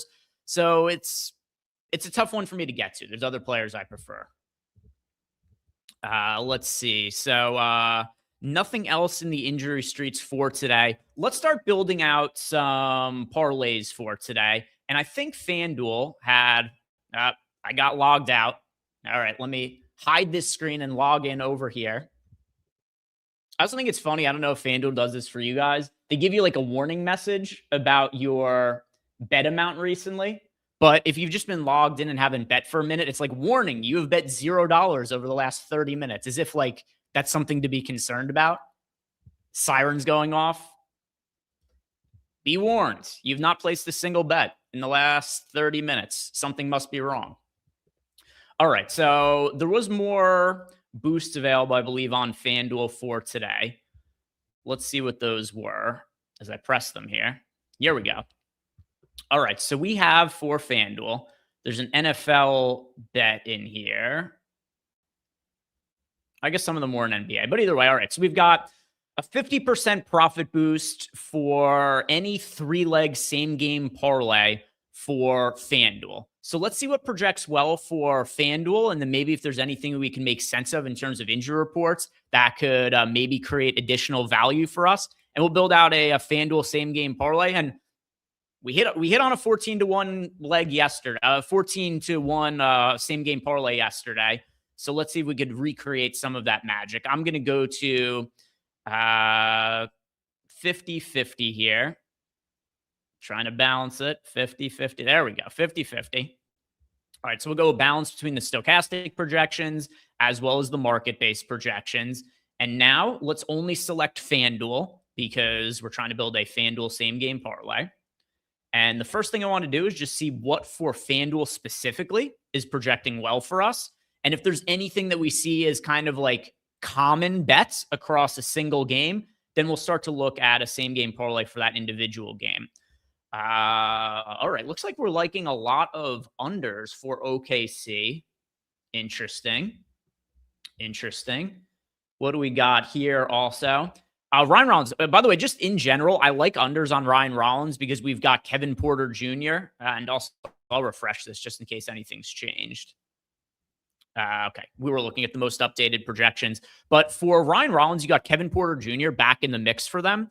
And even though Kevin Porter Jr. is going to be playing limited minutes, that's going to matter a little bit here. So some of the rates for Ryan Rollins this year with Kevin Porter Jr. off the court, we have Kevin Porter Jr. off the court. Ryan Rollins averages 6.7 assists per 36 minutes. So kind of in line with what the projection, with what his prop projection is. 6.7 assists. And you got the line under 6.5, slightly juiced towards the over there. So totally makes sense. But we've got Kevin Porter Jr. back in the mix for today. When Kevin Porter Jr. is on the court, the assist rate for Ryan Rollins, 5.3 assists per 36 minutes. So think about it that way. We've got him projected for 5.6, which is kind of like in between what he does when Kevin Porter Jr. isn't on the court. So you got Kevin Porter Jr. playing somewhat limited minutes. I think this makes a lot of sense, the under on the Ryan Rollins assist prop.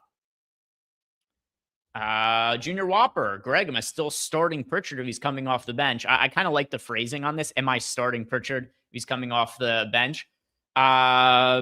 So, I mean, we'll see what projections look like when everything updates. To me, yes. Because keep in mind, here's what's different about today relative to the other day. Jaylen Brown is out. So with Jaylen Brown out, that is going to create a lot of extra opportunity for Peyton Pritchard. And even though I do think that he's most likely going to come off the bench, I don't know that for sure because you got the Jaylen Brown situation for today. So either way, I am going to like him just because of all the available usage. But he would be more, he would definitely be a more favorable target in the event that he starts. And yeah, Rich also saying Enhauser. Like if they want to just play their best available guys as many minutes as possible today, then yeah, Pritchard does start. I'm just not sure because I do think that based on what we saw last game, that they ultimately want Pritchard to come off the bench. And if you guys remember last year, if this means anything, and this is kind of what I lean on, is last year, even when a bunch of guys were out, they would still bring Pritchard off the bench because that was just what they wanted his role to be. It's a different year. That's what they did last year, though. They just liked bringing Pritchard off the bench. They liked him in that role. But we should know in a few minutes because we had, Jaylen Brown officially ruled out. So that should mean that we're going to be getting that starting lineup for the Celtics in the next few minutes or so. But while we're waiting for that, let's see if we could build out a same game parlay. And it has to be how many legs? It has to be 3 legs. We're getting a pretty favorable profit boost on FanDuel of 50%. So let's see. We've got, like I mentioned, I like the Ryan Rollins prop. So let's see if there's anything else that stands out for Milwaukee. Should we just go back to the Kyle Kuzma came through for us yesterday? Same situation. No Giannis Antetokounmpo. No Bobby Portis. Once again, yeah, Kevin Porter Jr. is going to be back. But if you look at the rates this year for Kuzma with both Portis and Giannis off the court, 25% usage rate. He makes, let's see, how many threes is... Yeah, so Kuzma making around 1.5 threes per 36 minutes with those guys off the court, and we're getting him projected for 1.8 threes. He's got the over on threes is plus 150. Let's go back to the low with Kyle Kuzma. We could add that to the Ryan Rollins bet that we just talked about. Let's see if there's anything else. Let's click on the Pelicans and Bucks game. We've got those 2 bets in. What else? We could go to Kevin Porter Jr. He's going to be playing limited minutes, over 3.5 rebounds. It is juiced a little bit. We have him projected for 4.6. We could put that in the maybe column. Has there been a definitive report on how many minutes he's expected to play? Let me look. Let me look online. there's been anything definitive there. Porter minutes. I'm searching Twitter right now.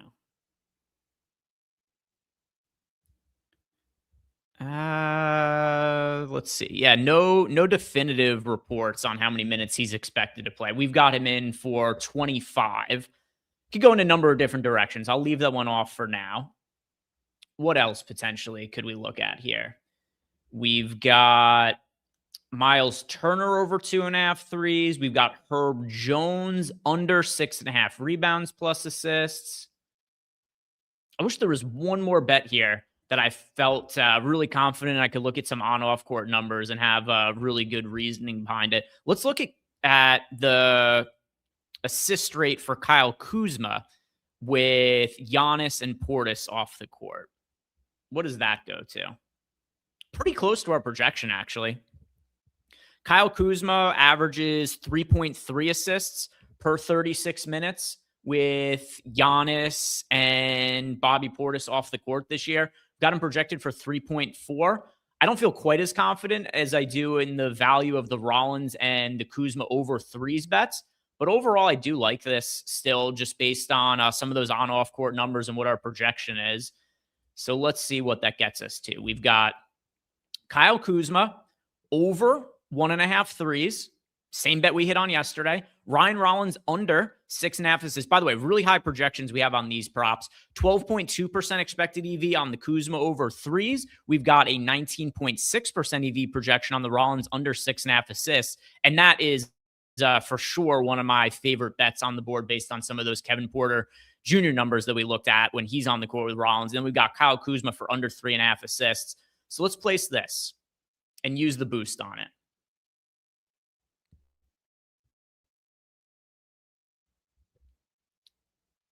Let's see. Now we get the sweat of the location checking and whatnot. See how this goes. Checking the odds, checking location.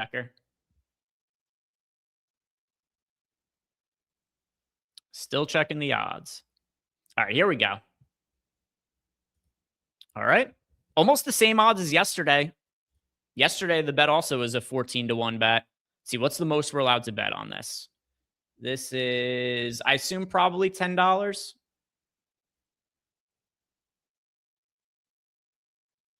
Yeah, $10. And FanDuel usually better with limits than other sites, so it should go through without any issue. There we go. All right. Now, let me see if I could share this with you guys. I'll copy the link, and then I'll post it in here. See if that comes up, because I'm trying to post it through StreamYard. Yeah, there we go. Cool. So if you guys want to just tail that bet through the YouTube chat, go ahead and do it. You can just click on that link right there, and that should work if I understand how those work properly. So I threw that into the YouTube chat. So we got a same game parlay that we built using the player prop tool here for FanDuel, and it'd be pretty crazy if we hit on another one of those. 14-1, 2 days in a row. Same team also, Milwaukee Bucks. Why not? Let's see. So what happened with, because I was just seeing you guys say some stuff about Jokic. Did something happen to Jokic? He's on the court now. I think anyway. You guys tell me though. Unless I missed something. Ballmer says it only works if betting. Well, yeah, I knew that part. It's not like it's some way to circumvent the legal system by me throwing the link into chat. All right, so twisted his ankle, he's back in limping. All right. It does seem like they potentially brought him back a little bit early just so that he would be eligible for the end of season, regular season awards. I think that's part of the reason why we haven't seen like completely full minutes from him.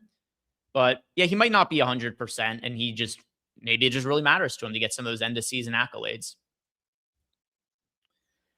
All right. I'm also going to check DraftKings here in a second, but I want to just double check to see if I missed out on any injury news while we're building that out. No, everything still looks the same. So once again, we've got Domantas Sabonis questionable for later. We've got Stephon Castle questionable for later. Dylan Harper's questionable. Santi Aldama is questionable. So that all remains the same as what we came into the show with. Wouldn't be surprised if we don't get the Aldama and the Sabonis news over the course of the show, considering when that game starts. I mean, maybe we won't get the OKC Spurs news either, but perhaps we will. We'll see. We shall see. Let's see if anything projects well for OKC. And I mean, we saw that some of the unders project well on the OKC side of the game. I also want to see on the Spurs side of the game where some of these projections sit. And yeah, it looks like can't filter by them right now. Let's go and check DraftKings. All right, so let's go to DraftKings because I think I've got some boosts for the DK side of things too. So I'm just going to log into DraftKings on my other split screen here so that none of you, I trust you guys, but you never know who might find this on YouTube and take my login information and all my money out of my accounts. So I'll log in off screen. Seems like the prudent thing to do. See if this logs me in. Checking my location, and we're good. All right, throw this on screen. You guys should be able to see it now. Cool.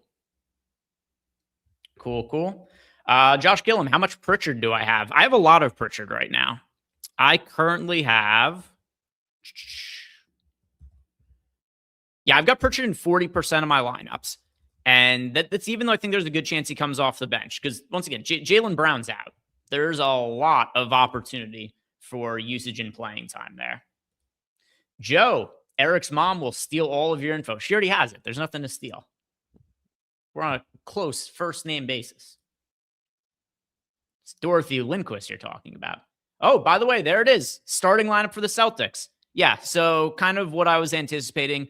We've got no Peyton Pritchard. So I think here's actually an interesting betting angle. We should be betting Peyton Pritchard for sixth man of the year right now. Has he, assuming, let me check how many games he's played actually first before I misspeak. Because I know you have to have at least half of your games coming off the bench. So how many games has he played so far? No, he's already started too many games. Damn. All right, it was a good thought for a half second, but he's already started too many games for it to matter.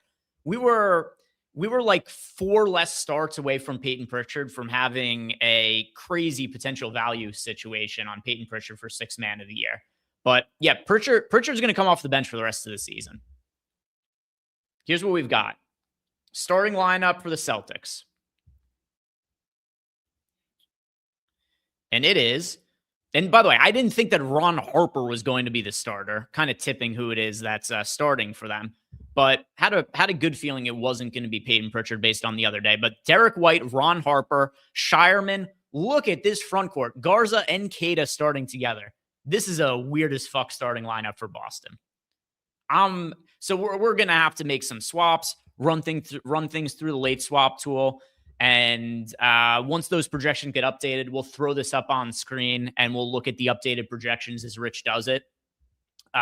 In the interim, I'm going to just look at some of the boost bets that are available on DraftKings. So we could circle back to that after we make some late swaps and look at the Celtics projections. But all right, first TD score, whatever. I'll just opt in, but we won't place that now. Choose my reward. Gladly. What is my reward? All right, NBA 20% profit boost or a 30% NBA same game parlay bet. I mean, we're going with the same game parlay. We cashed them for 14-1 on DraftKings yesterday. I definitely want to do that again. All right, so we'll build out a same game parlay. I like how they celebrate like you won something. You just gave me an offer that I accepted. There's no need to throw confetti. All right, so we've got the reward here. Then what else? Power Hour, 25% boost, 25% profit boost for an NBA head-to-head matchup bet today. All right. Let's try to find one of these that looks decent while Rich updates projections.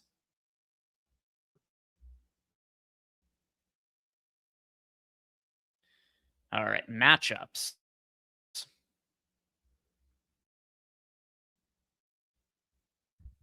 I threw in, do I like Jerome on DraftKings? What did I do with Ty Jerome today? He's gotten to be really expensive at 5,500.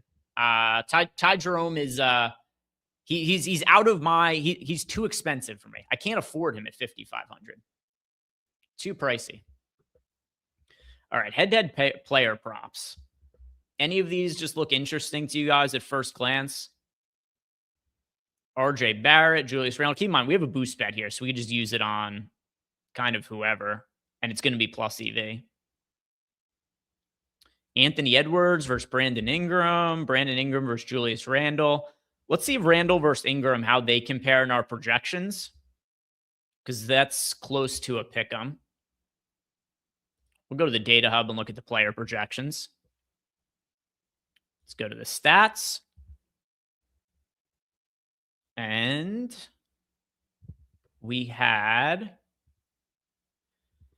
let's see. It was points. Let me just sort by points. And let's search for Randle. We have Randle projected for 20.6 points. What do we have Ingram projected for? Ingram for 21.1, so very close between the two. And I think Ingram was favored. Yeah, so that's about fair. Barnes versus Randle. Quickly versus Randle. Let's see if there's anything in the matchups here between the Celtics and the Rockets now that we know that Pritchard's coming off the bench. I kind of like Derek White scoring now. Pritchard versus Durant. It's kind of close to slight plus money on Pritchard there. Pritchard versus Şengün. How about Şengün for more points than Pritchard? I mean, just think of it this way. Pritchard's coming off the bench. Şengün has got a crazy easy matchup going up against the likes of Luka Garza and Keita. That's a very odd front court that Boston is throwing out there. So Şengün versus Pritchard, that's something that could be a little bit interesting. What do we have Şengün projected for in points? Şengün we had for 20.2. Pritchard we had for 21.1, and now Pritchard probably going to lose a couple of minutes coming off the bench. See, that's going to make it close to a pick between the two of them. So a pick 'em, but you're going to be getting the boost plus Şengün at plus 123. Let's go with Şengün. And we'll use the, what is it, $10 bet? All right, let's do it. Will they let us get the full $10 in? No. But all right. All right, so we use that boost over there. Let's see if the projections are updated for the Boston Celtics now. Not quite yet. They should be in a minute, though. Let's see, people in chat going crazy here. Murray pacing for 80. Hopefully you played Jamal Murray. SMP saying he did not. I have 1 out of 150 lineups with Jamal Murray. Hopefully nobody played Jamal Murray today. If nobody in the field played Jamal Murray, then it's not a concern. What is his stat line at right now? 20 points and nothing else. 20 points, 0 rebounds, 0 assists, 0 steals, 0 blocks. At least he doesn't have the peripheral stats to completely destroy the slate. Right? 20 and a half. Like, obviously, it's a really good start for him. 20 and a half fantasy points in the first quarter.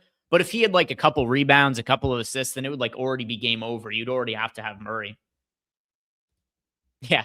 Ghostface kicker Ron Harper has to be 100 years old. There's nothing wrong with bringing an NBA champion in if you're the Boston Celtics off the bench. Good old Ron Harper. Choke Hold'em, who are the nukes? So for myself, my nuke pick was Wemby. Eric's was, I was updating my lineups. So I was just kind of listening in the background when they were doing their nukes. I know Eric went with Harrison Barnes. Somebody's going to have to help me with Josh's. I don't remember it off the top of my head. Yeah, Ghostface Kicker saying Harrison Barnes for Eric.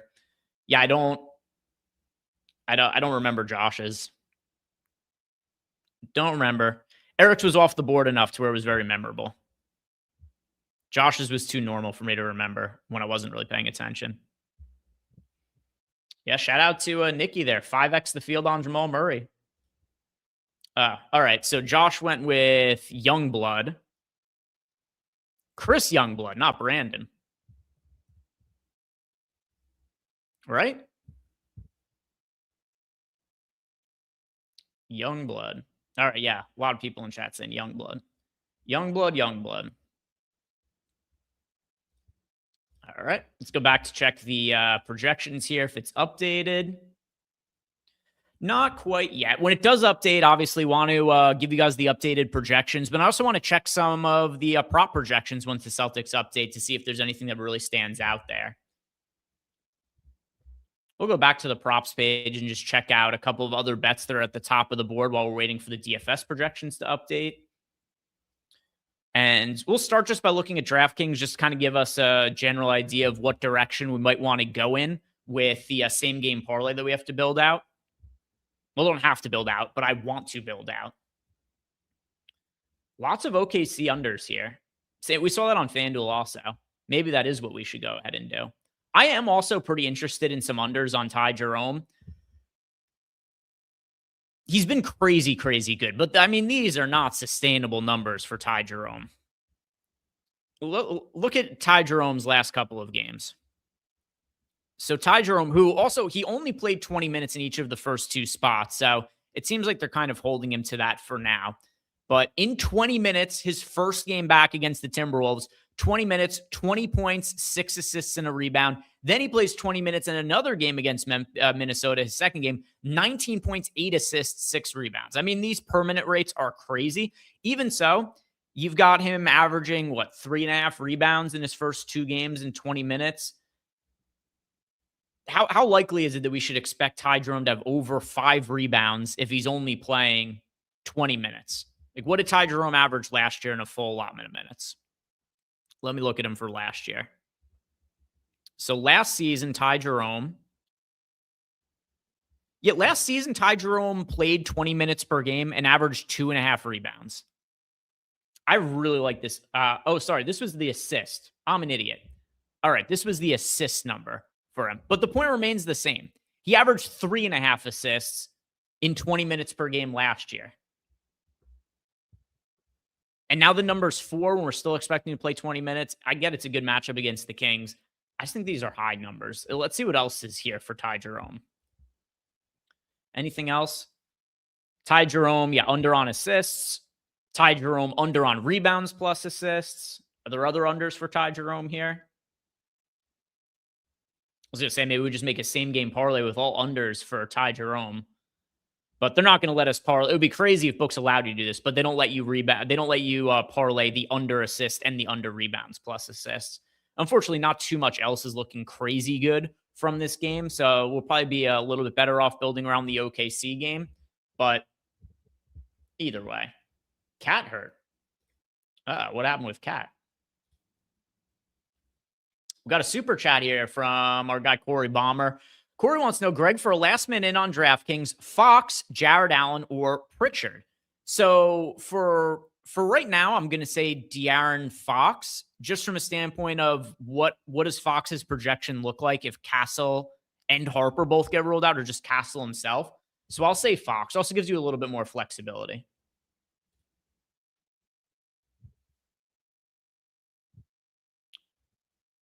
What happened? I'm looking up the Cat thing.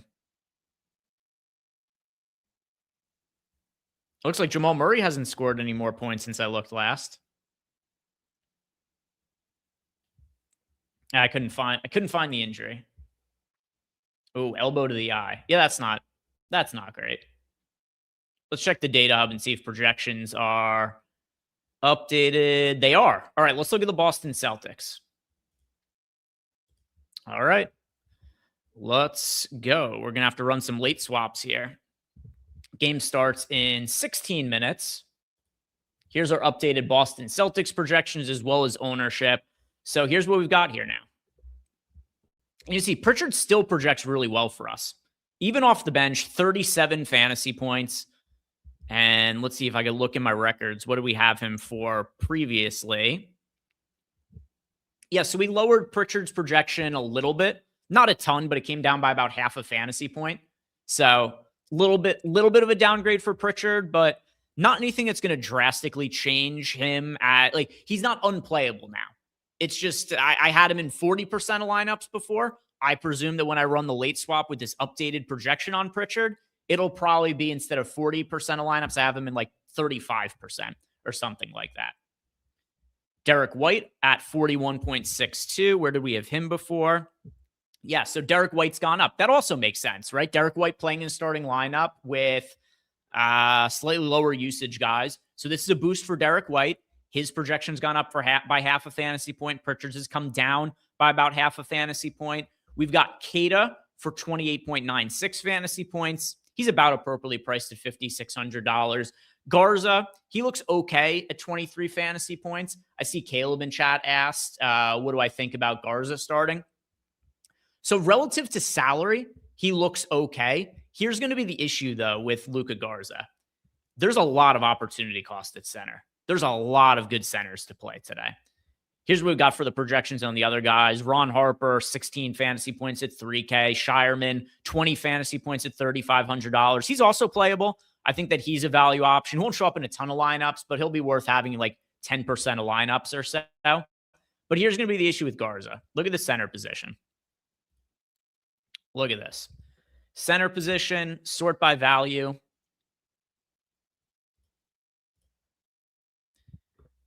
Garza is, here he is. All right.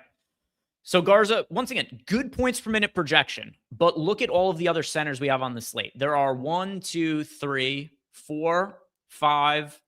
He's the 6th best points per dollar center. He's an option. He's just going to be hard to prioritize with all of these other guys. He's projected for 7% ownership. He's got an optimal rate of 6%.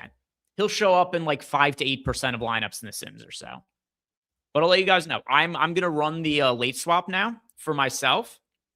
And while I'm doing that, I'll put, I want to show you guys the FanDuel ownership too. So let's look at the Celtics ownership on FanDuel, and then I'll run late swaps for myself and I'll let you guys know what differences I get to. All right. Ownership on the FanDuel side for Boston. Derek White, 31% owned, Pritchard, 22%, and nobody else on FanDuel is pulling ownership. I mean, Garza, 4K, but it's harder to get to centers over on FanDuel, and you can only play one. So on FanDuel, there's nobody who looks really good other than Derek White and Pritchard. And the ownership kind of dictates that's what the field is doing as well.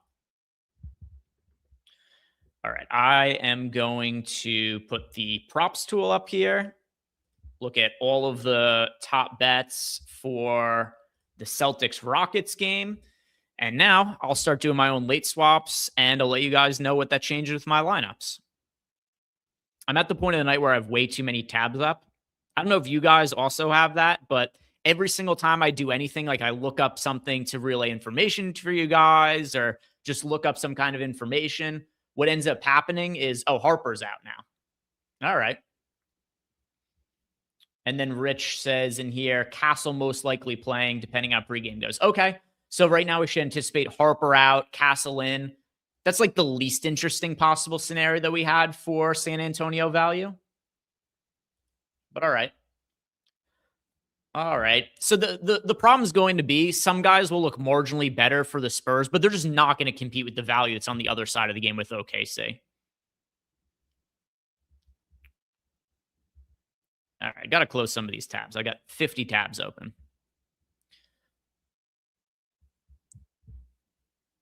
And I will start getting some updates here.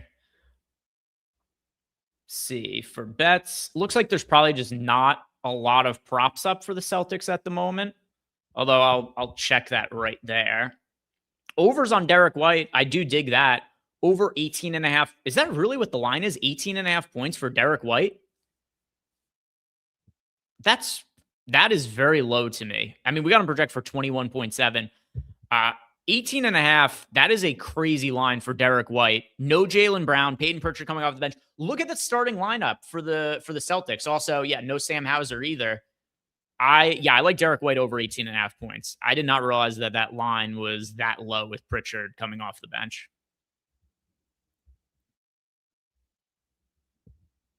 I wonder if there's enough bets to like from this game that we could get that over into a same game parlay with the boost that we have.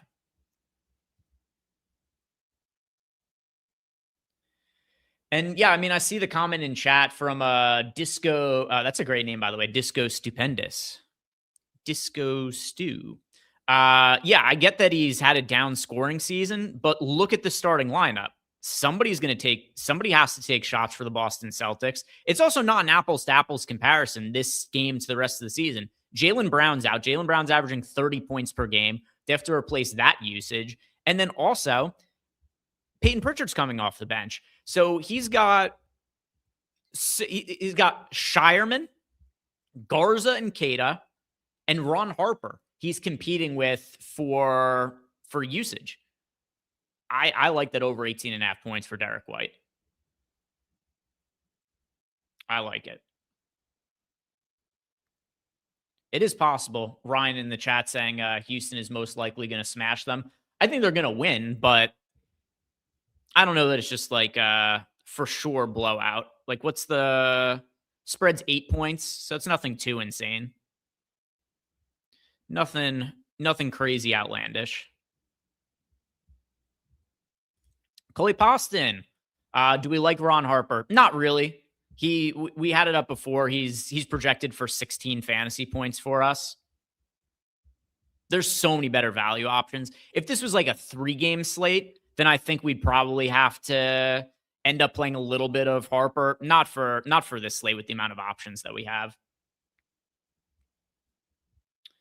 Pierre. This is going to be an easy one for me. Pritchard or Westbrook on FanDuel? Yeah, that's Pritchard for me. That is going to be Pritchard. Keep in mind, too, when we were talking about the Boston Celtics before, my best guess all along was that Pritchard was going to come off the bench. And I still had him in 40% of lineups. In the same way where we said, like, who is Derek White competing with for usage? Who is Peyton Pritchard competing with for usage off the bench? Right? They're both going to get their fair share of shots up.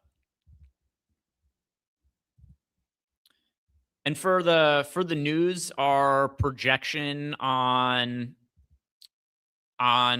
Pritchard, if you guys missed when I said it before, our projection on Pritchard went down by half a fantasy point, and our projection on Derek White went up by half a fantasy point.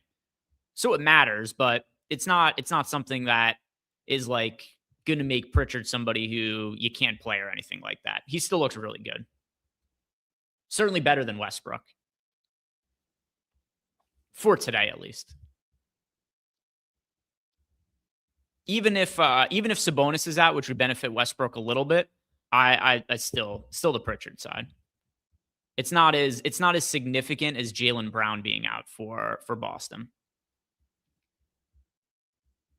All right, I'm kicking off my Sims run right now.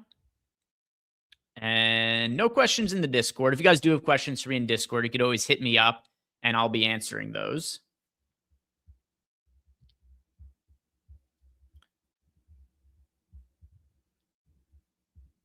All right. First thing I'll let you guys know when I run everything through the late swap tool is what my final amount of exposure is on Peyton Pritchard. And I saw that we just did a ownership update, so I wanted to make sure that I had that taken into account for here as well. And my sim run is underway.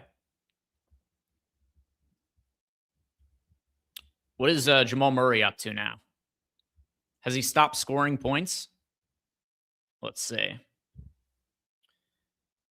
No additional points since before. Yeah, so Castle, game time decision, Harper out. Kind of what Rich told us before.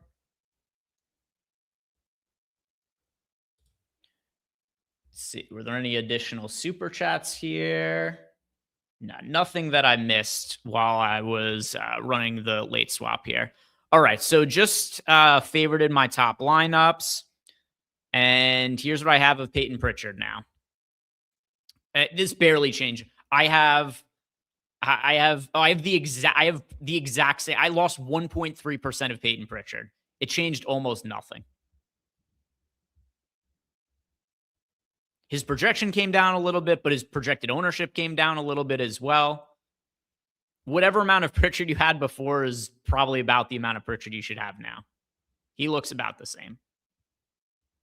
I'll just do one more run of the late swap because why not? Have the time for it.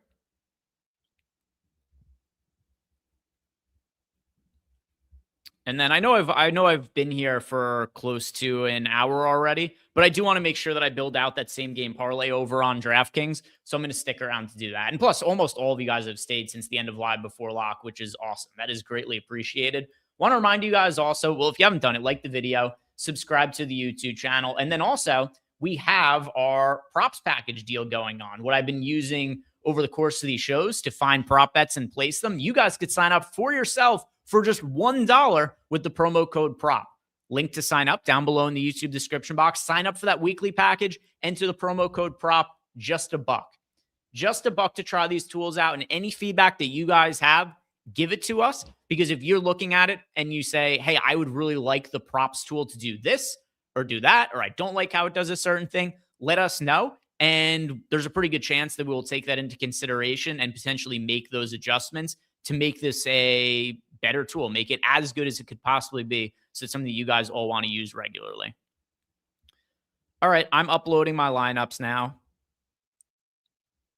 Kind of a dud of an update there in terms of Harper being out. Didn't really change much for lineups. Pritchard moving off the bench. That didn't change a ton either. But I've got everything updated now. Let's build out a same game parlay. All right, we're going to do it for DraftKings. Has it logged me out by now? Yeah, of course it logged me out. All right, I got to log back in over here. The never-ending battle. Is that just the New Jersey thing, by the way, or is that the states that you guys are in as well, where if you're not like directly using the sports book, it logs you out after like 7 or 8 minutes or something?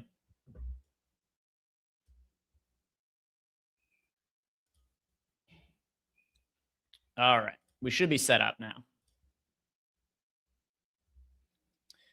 Yeah, Jason, $1 is a win-win. I agree. It's gets you guys access to the tool for cheap, and then we also want to get as much feedback from you guys as possible to make the tool better. Yeah, JC3 is saying the sportsbook function in general. Yeah, H-Train, love Afterlock. Thank you. I appreciate it. All right. Let's go and close us out here with our DraftKings same game parlay. So let me refresh this, make sure everything's updated. Both the projections as well as the lines. What we're seeing as any kind of common... Oh, I really want to... Let's see if we could... There's only 2 minutes. Oh, you know what? Even though there's only 2 minutes... I forgot that in the actual NBA games don't actually start on time. So we're going to have a little bit more time to actually try to build this Celtics bet right now. Yeah, 8:12 is when they have it locking on the DraftKings Sportsbook. Let's go to just the Stokastic projections. Because it's close to lock. Our projections are totally updated for all the Celtics news. So let's go to 100% projections here. Let's see what the Derek White lines are looking like. Is that 18.5 points prop on Derek White still here, or is it gone now? Did I miss my opportunity while I was putzing around updating lineups? I'm going to be annoyed. What is it? Nah, it's 19.5 now. That is annoying. Oh, 18.5. Juice towards the over, though. Before it was 18.5 minus 110. Now it's minus 124. All right. What looks good from the Boston side of the game that we could get in here? Oh, here. Okay, cool. It's still plus EV. So let's go with the Derek White. All the reasons we said before. Just added usage for him. Very minimal competition for shots. So let's go Derek White over 18.5 points. Is there anybody? These are like all Derek White props. We like every single Derek White over. Every Derek White over projects well. Threes, points plus rebounds, points plus assists, points, PRA. I mean, a lot of these are kind of redundant, so it makes sense that a lot of these project well, but still. Ooh, Cat's out for the whole game. Is that official? I didn't see that come through. Well, on the positive, I do have, obviously not that I want Cat to get hurt, but if I have to take a positive out of it, I do have the over on Mitchell Robinson's rebound props. That was also part of the video that I put out earlier. If you guys aren't checking those out, you should. I do one bet from my favorite bet from every single game every day. I post it to Twitter using the props tool. All right, so Derek White. Let's see what else in this game. We've got Amen Thompson for under 5.5 assists. It kind of makes sense that we would also, just from a correlation standpoint, if we like the over on Derek White props because Peyton Pritchard's coming off the bench, it kind of makes sense to maybe find a Pritchard under. Let's see. So we got under 2.5 threes. Well, there's over 3.5 rebounds. I did want to find an under, though, on Pritchard.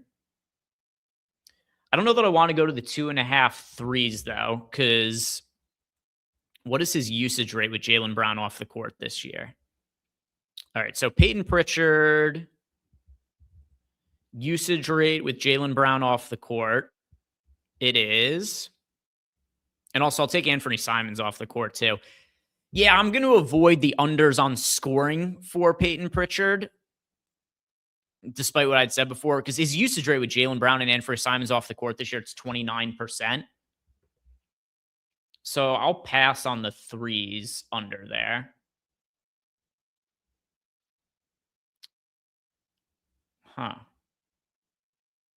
Anything else from the Celtics side? Shireman over 4.5 rebounds. All right, maybe I just like the Derek White prop and nothing else all that much from the Boston game. Let's check OKC San Antonio. Maybe there's opportunity here because keep in mind for this game, we do have the Harper news, and that's been taken account for in our projections. And we also had a bunch of plus EV props. Yeah, a lot of plus EV props on OKC. We've got, I mean, some of these just from a projection standpoint, you've got like 27% expected EV, 20% expected EV. All right, here's one that I like. Now that Castle is expected to play, I don't think this is really being priced properly. We've got De'Aaron Fox as a 6.5 assist prop. And he is averaging for the season. Yeah, Caleb in the chat saying, what is the Boston lineup? Yeah, it's a weird one.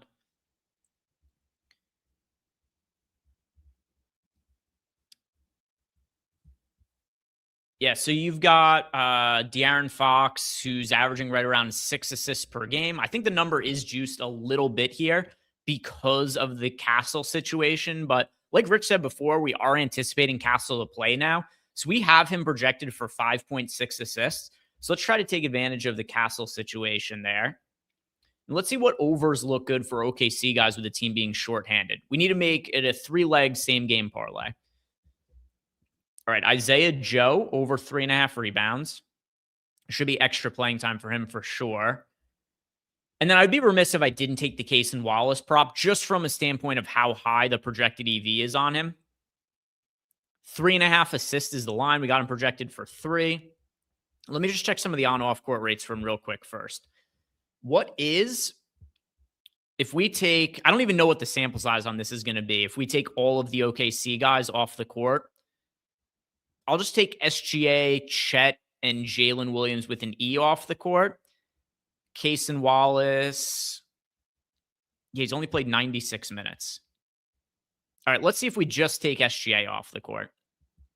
If we just take SGA off the court, Cason Wallace for the year is averaging, yeah, right around 3 assists per 36 minutes, which is where we have him projected. 36.5 minutes, 3 assists. All right, let's add that in. So we have here for our same game parlay, De'Aaron Fox under 6.5 assists, projected for 5.6. Isaiah Joe over 3.5 rebounds, projected for 4.4. And then Cason Wallace under 3.5 assists, projected for 3. This will be our SGP for DraftKings. And we got that boost to use because we claimed it before. And then the confetti fell.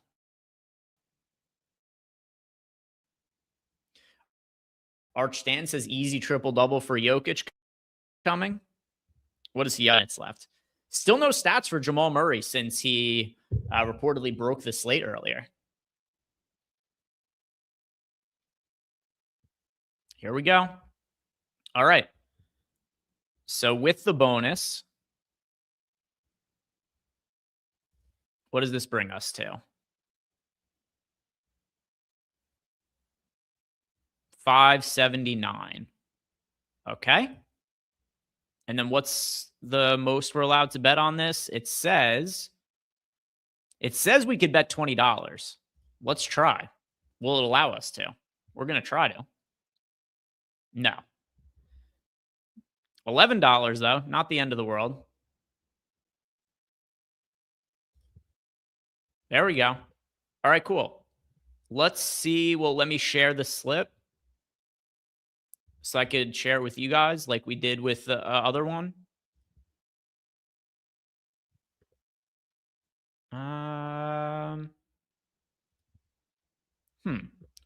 All right, we're able to do it for FanDuel. I'm not exactly sure how to do it on DraftKings, though. But either way, here's the bet for you guys if you're tailing. One more time. I know I've read it off a couple of times, but just to make it really clear. De'Aaron Fox under 6.5 assists. Isaiah Joe over 3.5 rebounds. Cason Wallace under 3.5 rebounds.